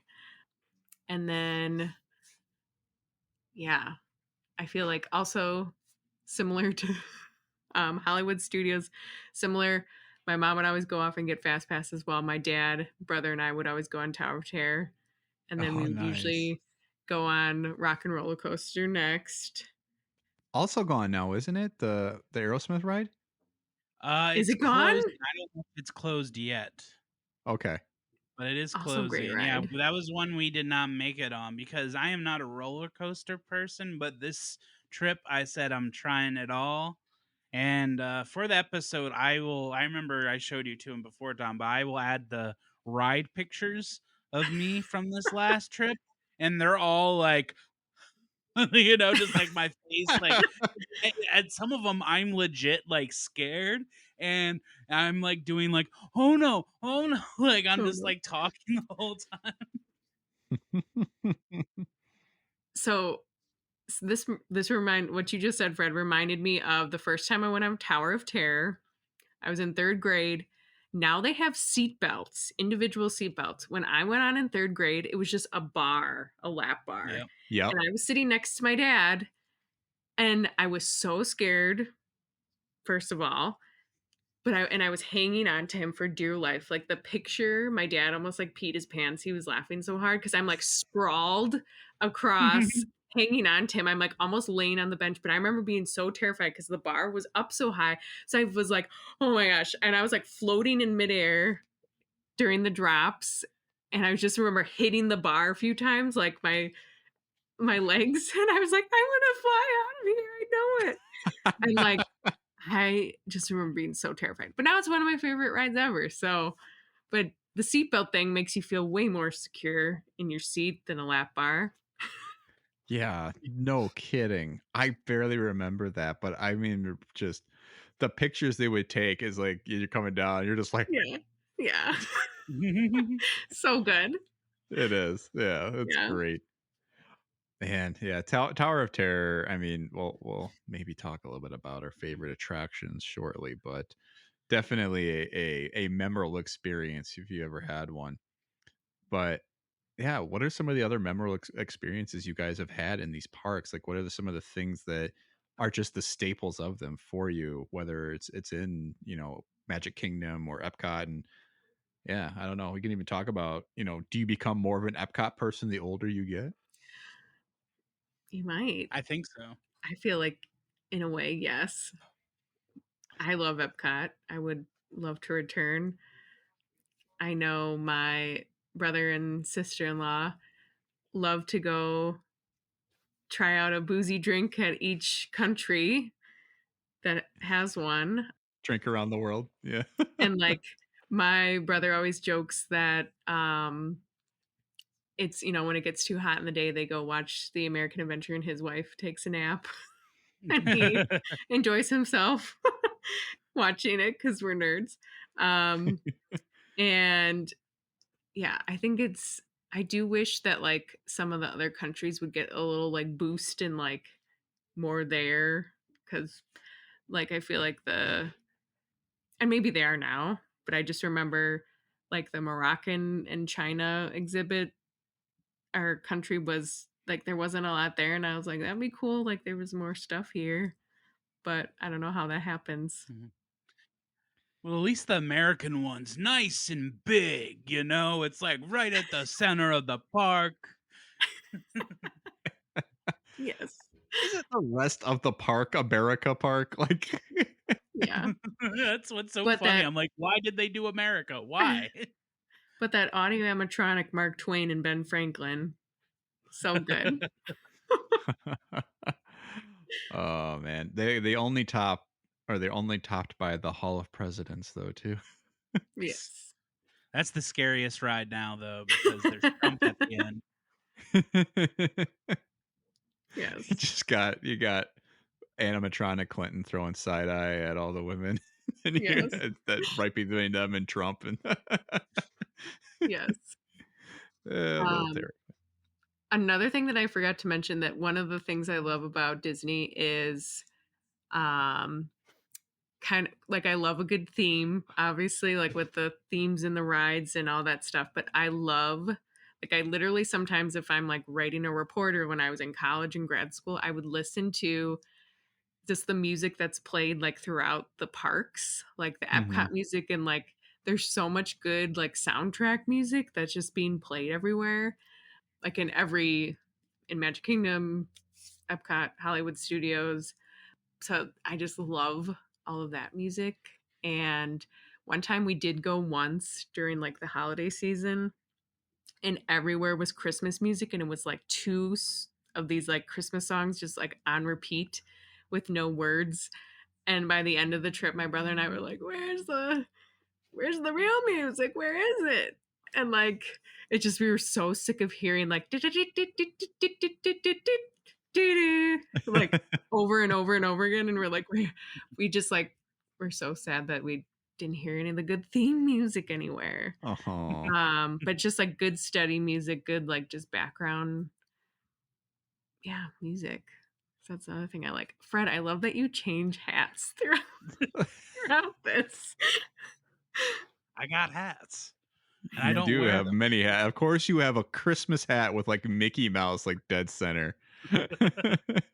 Well, like most of the times I went, like I said, I would go in November, so it was already decorated for Christmas. It was decorated the last time we went, and it was pretty cool. I like you brought up the sounds of the parks, but there's also like the smells of the rides, and now people like sell candles and air Yes. freshener. It totally makes sense. I haven't pulled the trigger on one, but I kind of want them all.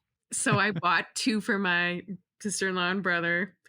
I bought them the smell of the Polynesian resort lobby, which smells amazing.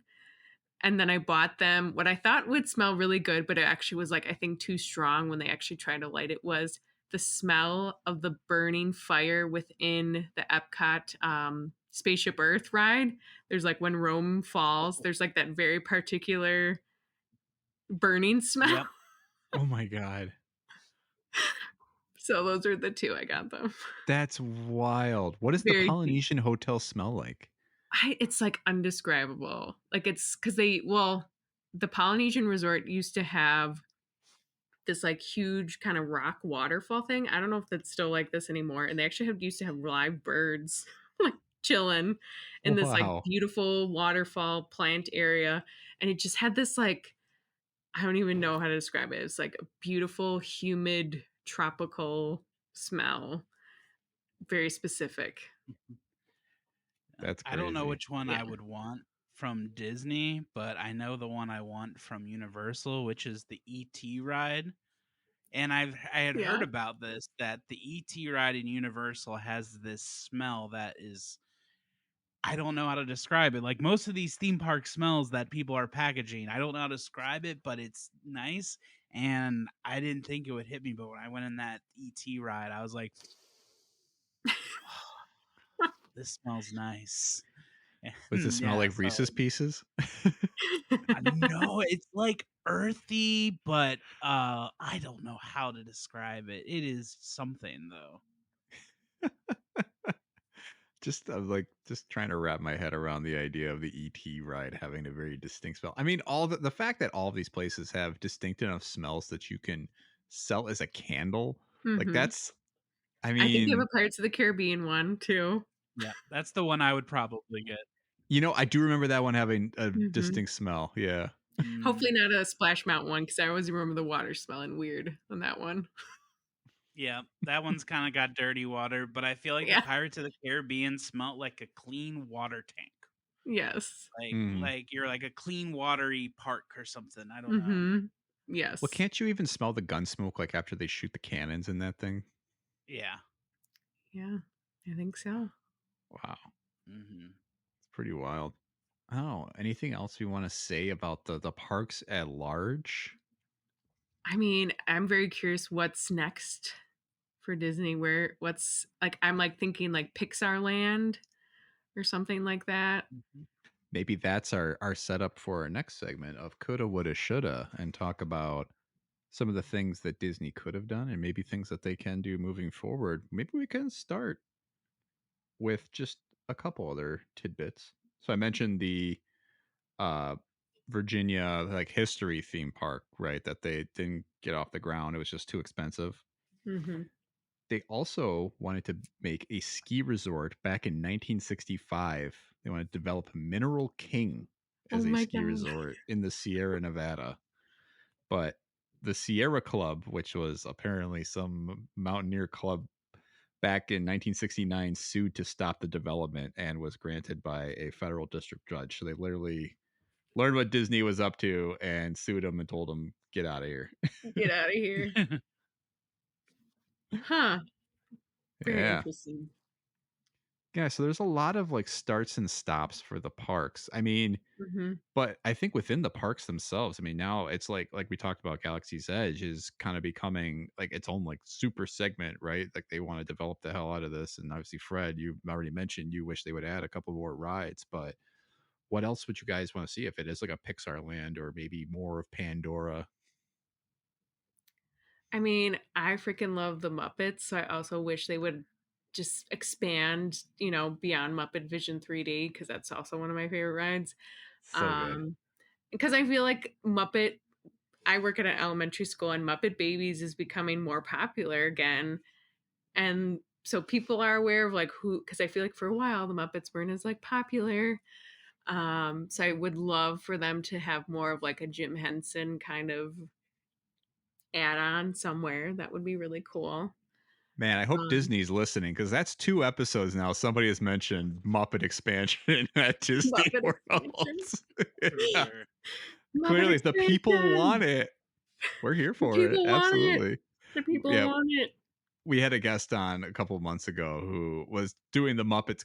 Totally was the topic, and that was one of his things. He's like, I really wish Disney would expand beyond Muppet Vision. Oh my So it's like gosh. it's just great. It's like, oh my god, people want it. Get it. Yes. And it's Oh, so Mhm. oh, just I mean, I could do another podcast all about the Muppets and Jim Henson, but just I mean, if I could be anything, I would probably be a Muppeteer. If money didn't exist Oh, and didn't matter. I feel like you'd be a good Muppeteer. You got the voices down. We've already heard you could do a French Muppet. Yes, I could. Yes, that would be my dream job. But that's love it. another episode. I like it. Yeah, put your dreams out there. You never know. They it can always Yeah. become a reality. Yes. I would say for coulda, woulda, shoulda, it would be better themed food. Oh. Because I feel it's like the bar for food is you have very high upscale food, and then it's like burgers and fries and garbage. I kind of It's want true. more of a middle tier, and I really want it Mhm. themed to the different areas, which Epcot does with the worlds or the countries. But Hmm. I want something, I don't know, something more themed to the films, the experiences, stuff like that. Yeah, they could do more futuristic esque things, I think. Like they Hmm. need some Imagineering in the food. Hmm.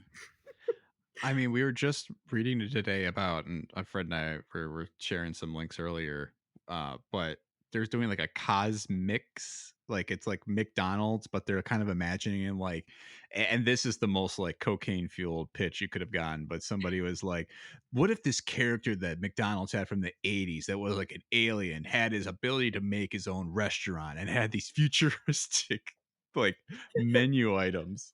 Yeah. And it's but then it's like cool stuff like they're gonna have like a churro frappe, and they're gonna have like, oh, I don't even know what the other thing was, but it was just like berry blast lemonade too. And it was, Hmm. I'm like, yeah, Disney could definitely benefit from just some very creative stuff like bug juice from whatever, maybe not A Bug's Life, but Oh but a Lion King maybe, right? Yeah, Lion King, that works no. better. Yeah. Yeah, I Mhm. think they did Yeah, I have think that. that's a good idea.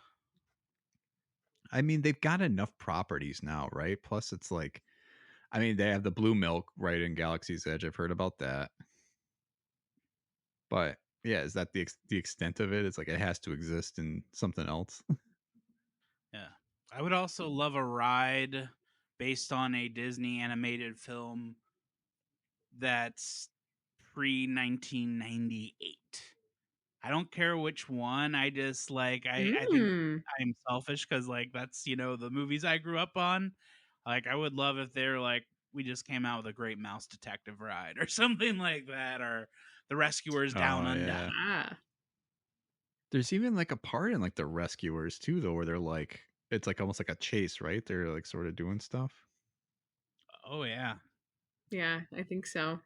Yeah, that would be fun. Mhm. Or like the Black Cauldron could actually pull some stuff from that again. Mhm. Yeah, Jump why into the not? cauldron. Who knows? Yeah. I mean, I like the idea of Epcot so much though too. I think I mean I mentioned it before, like, as you get older, I think it's like come for Magic Kingdom, stay for Epcot is kind of the thought I've always had in my head.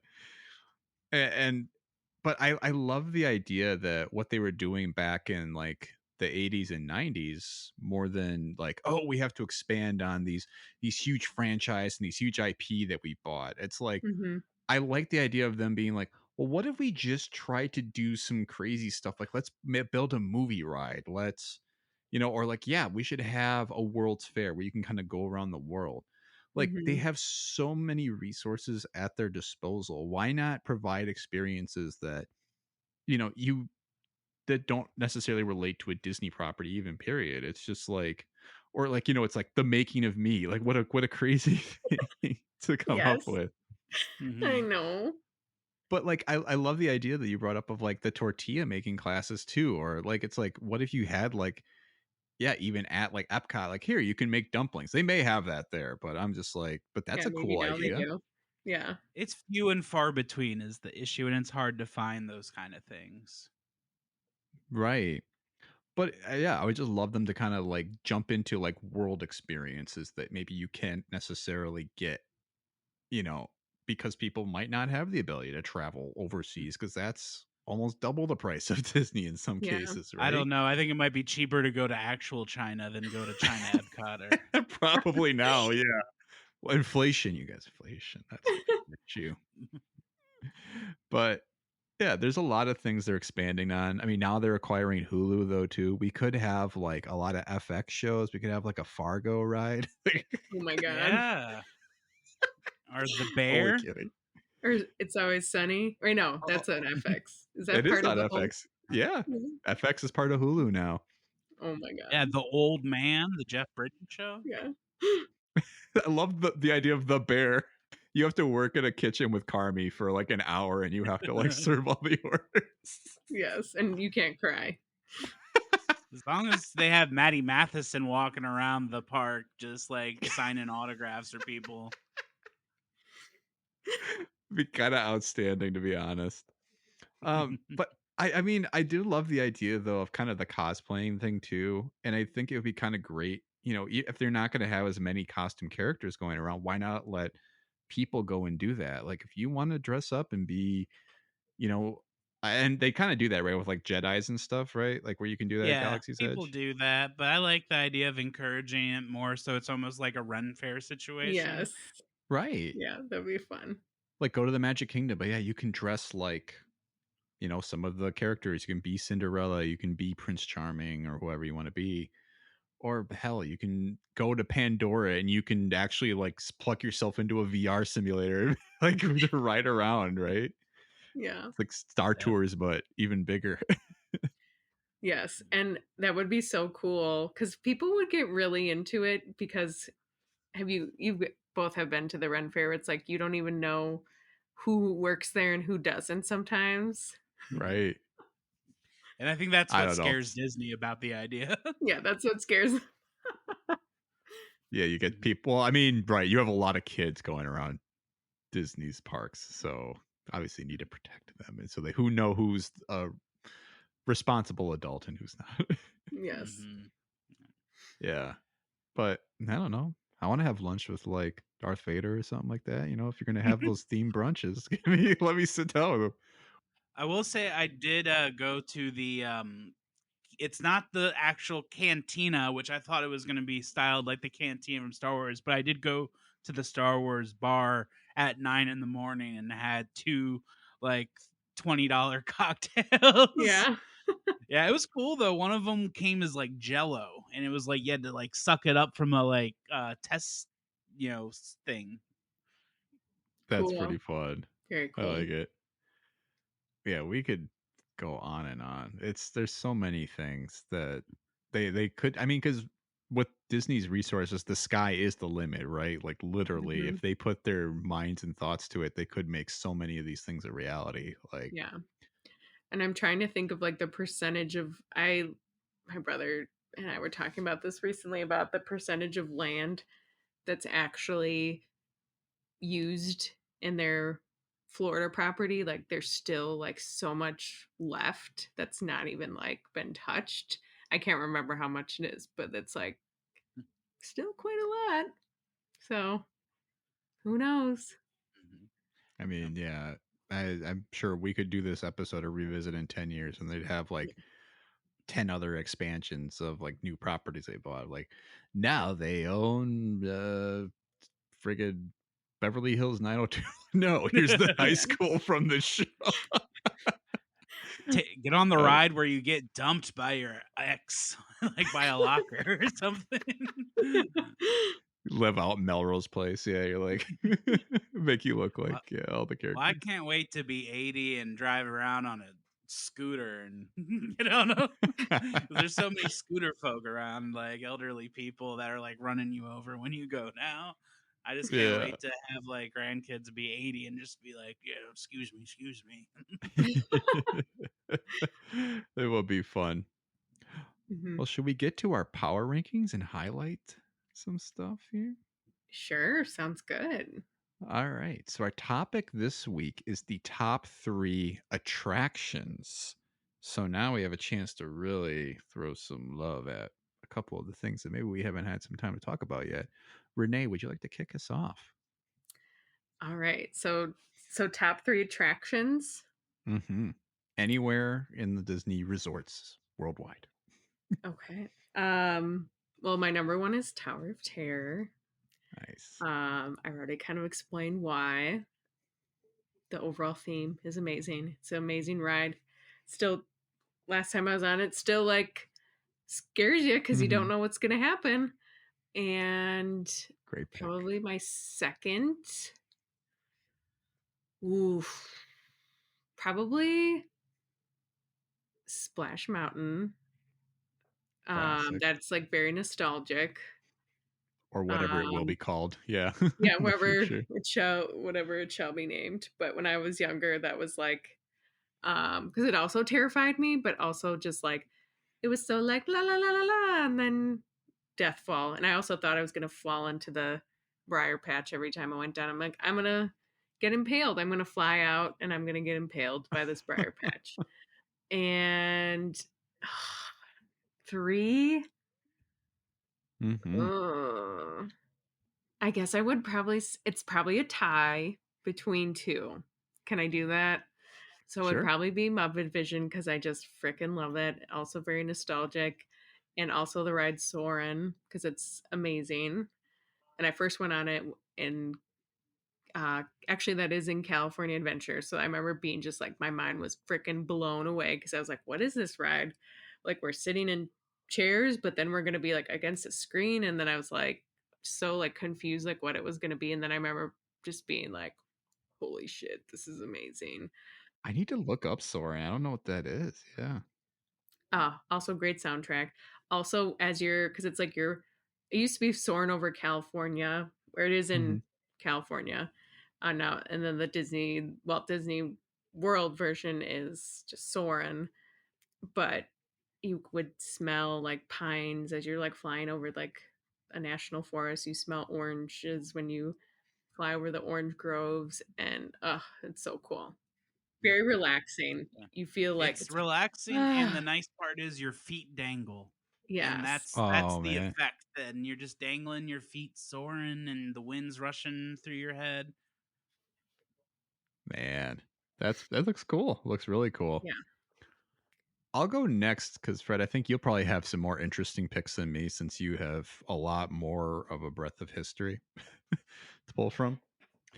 So I will also go with Tower of Terror as my number 1. I think the first time I went on that ride, I knew this is like one of my favorite things I've ever done in my life. As terrified as I was when I went back to Disneyland or Disney World back 10, 12 years ago, I went on that like 3 times in a row. I was so pumped. It's just such a great thing. I will highlight then, man, it may sound lame, but I do just kind of love the World's Fair. Like, that was one of my favorite discoveries. It's just a very cool thing. I love walking around from country to country. I know about that pub you were talking about too in Great Britain. That was so cool. I had escargot for the first time there. Nice. Cool. And number 3, I think it kind of waned the last time I went, but I still think it's just such a fun attraction in general because of just the way it's kind of got that magic in it, is the Haunted Mansion. I've Mm.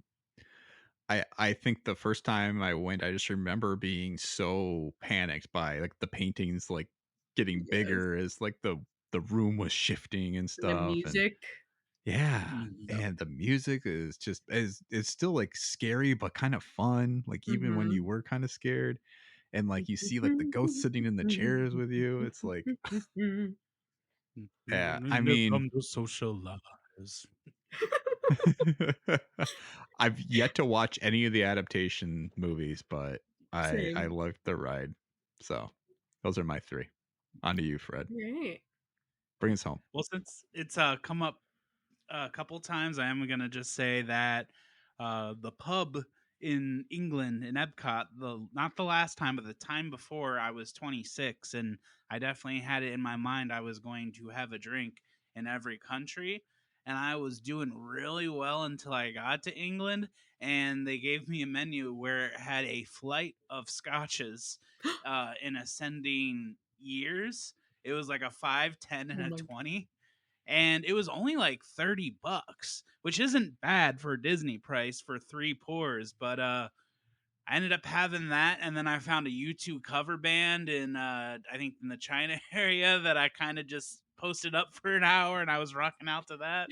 So I didn't make it around the world because of England and its scotch, but it was a good time.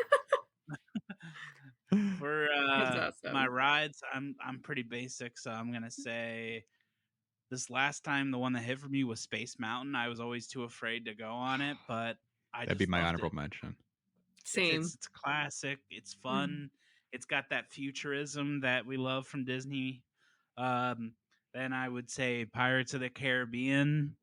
It's I don't love having the movie characters in there, even without just like having Johnny Depp and stuff. I just don't like having movie like the live action characters. I want the old school puppets, and I like the updates they've made to make it less like they aren't like selling women on the block anymore. Like that's good, but like those are good I updates. forgot about that. Yeah. Yeah, they fixed that one a lot. Are you guys But trying to then say Disney had questionable history? Come on. What? Never. uh, Yeah. and then it's to tie for me between Haunted Mountain. I'm gonna just combine them: Splash Mountain and Haunted Mansion. Same Ooh. thing you said, Tom. Yeah.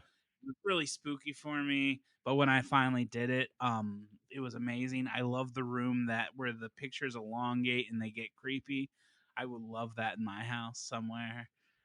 Yeah. Um, Splash Mountain is definitely a big one for me just because it was one of the first thrill rides I was going on with my dad. It's one of those memories. I have 2 good Disney memories with my dad who I lost when I was like 11. And one is going on Splash Mountain, and the other is doing the Indiana Jones Stunt Spectacular, which Oh, I that's had so not good Yeah. seen too. an Indiana Jones movie before then. We went and saw the stunt thing, and he was like, "Did you like that?" And I was like, "Yeah, that was great." And he was like, "Well, let me tell you something. There's 3 movies about this starring Indiana Jones." And I was like, "What? What? There is?" And he's like, "Well, yeah, hold on. Just hold yourself. They're starring Han Solo." And I just remember being a kid like, "What? What? How come I don't know about these?" And then going home after the trip and watching Raiders of the Lost Ark pretty like recent after that, and that was a good memory. So that's Oh. my top 3 plus a little extra because I was gonna. That's wonderful. Yeah. No, the Indiana Jones, that stunt show is still so good. Like, man, it ages great because it's just that's what made those movies magical. So yeah, and plus you have a great story to go with it with your dad. So that's wonderful too. That's And I awesome. went back not the last trip, but the trip before that, and I got a picture with Indiana Jones, and it was very cool. It was like it was a moment. Aw. Fun Ah, fun Disney slash Muppet fact. There is, I can send it to both of you. It's on YouTube, but I had a recorded VHS tape of this movie. It was Muppets Go to Walt Disney World. And it was, I think, only aired on TV, but it is delightful. And Miss Piggy and Kermit actually are in the Indiana Jones Stunt Spectacular, because essentially the premise of the movie is the Muppets try and they visit Kermit in Florida, his family, get to meet Kermit's family, and then they realize, oh, his family swamp is like right next to Disney World. Why are we hanging out at a swamp when we can be going to Walt Disney World? So they end up in Walt Disney World, but they all get like lost, and it's delightful. But yeah, there's a part where Miss Piggy and Kermit are in the Indiana Jones Stunt Spectacular, and it is so funny. That's awesome. Yeah. I would love to see that. Yeah, definitely share a link if you can. Yeah. That makes me think I'd of love the to watch Full that. House episode where they go to Disneyland and like DJ thinks she sees her boyfriend Steve as like the Indiana Jones character in the stunt show. That's right. But really, he's Aladdin. Yeah, because he is the voice of Aladdin. That's Yeah. oh my god, yeah, I always think about the Boy Meets World episode when they go to Disney. man. Everybody loved doing that. That was like the pinnacle of '90s TV. You go to Disneyland or Disney World, and it's a Yes. big deal. Yep. And if you live in the South, I doubt they do this anymore. But if you're in driving distance, schools will like rent out the whole park for the day. And I have heard stories where like multiple high schools in a district got to just have run of the park. And I was like, I wish I got to experience something like Oh my that. God, that sounds amazing. That's awesome, I can't even imagine. Wow. man. When's the next Disney trip? That's the $1 million question. Perhaps that's where we'll do a sequel episode. We'll all meet in Disney World or something. Yeah. In Muppet World. Yes, Muppet. I do want to go see Yes. Muppet Vision again. In 10 years from now. I like it. We got to get the Patreon going Yeah. then. Yep. We'll just do a whole episode devoted to Muppet Vision 3D. Yes. I would break it down. All right. Yeah. We're gonna talk about it. We'll talk about it off air, but we're gonna bring this episode to an end here today. As much as we have left a lot on the table to talk about, before we let you go, Renee, anything you would like to plug? On December 15th, I will be performing in the group Professor Merriweather at the Interchange Theater Co-op. So very excited for that show. And I think the character that I'm playing, I'm retiring her, and she will be no longer.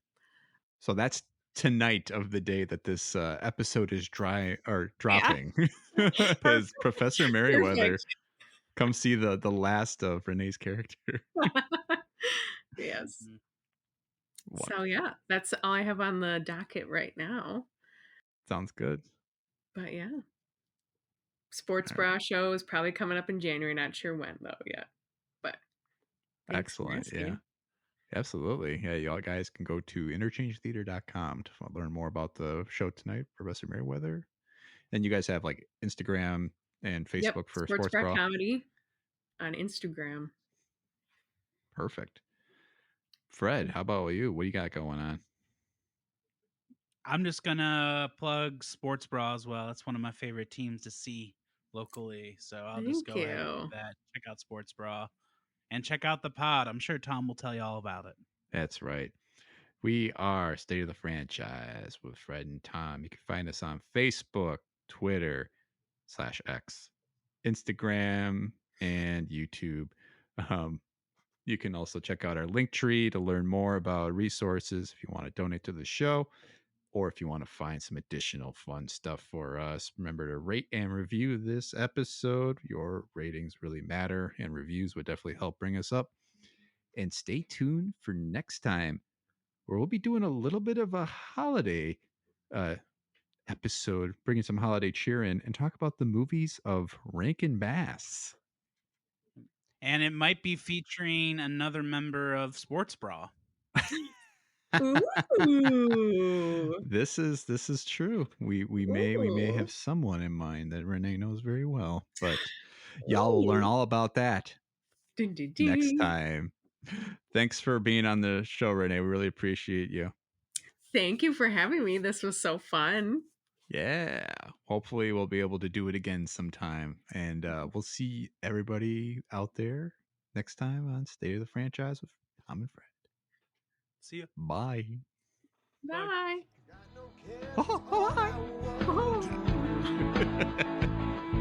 It's charge my phone, drive, listening to you. And what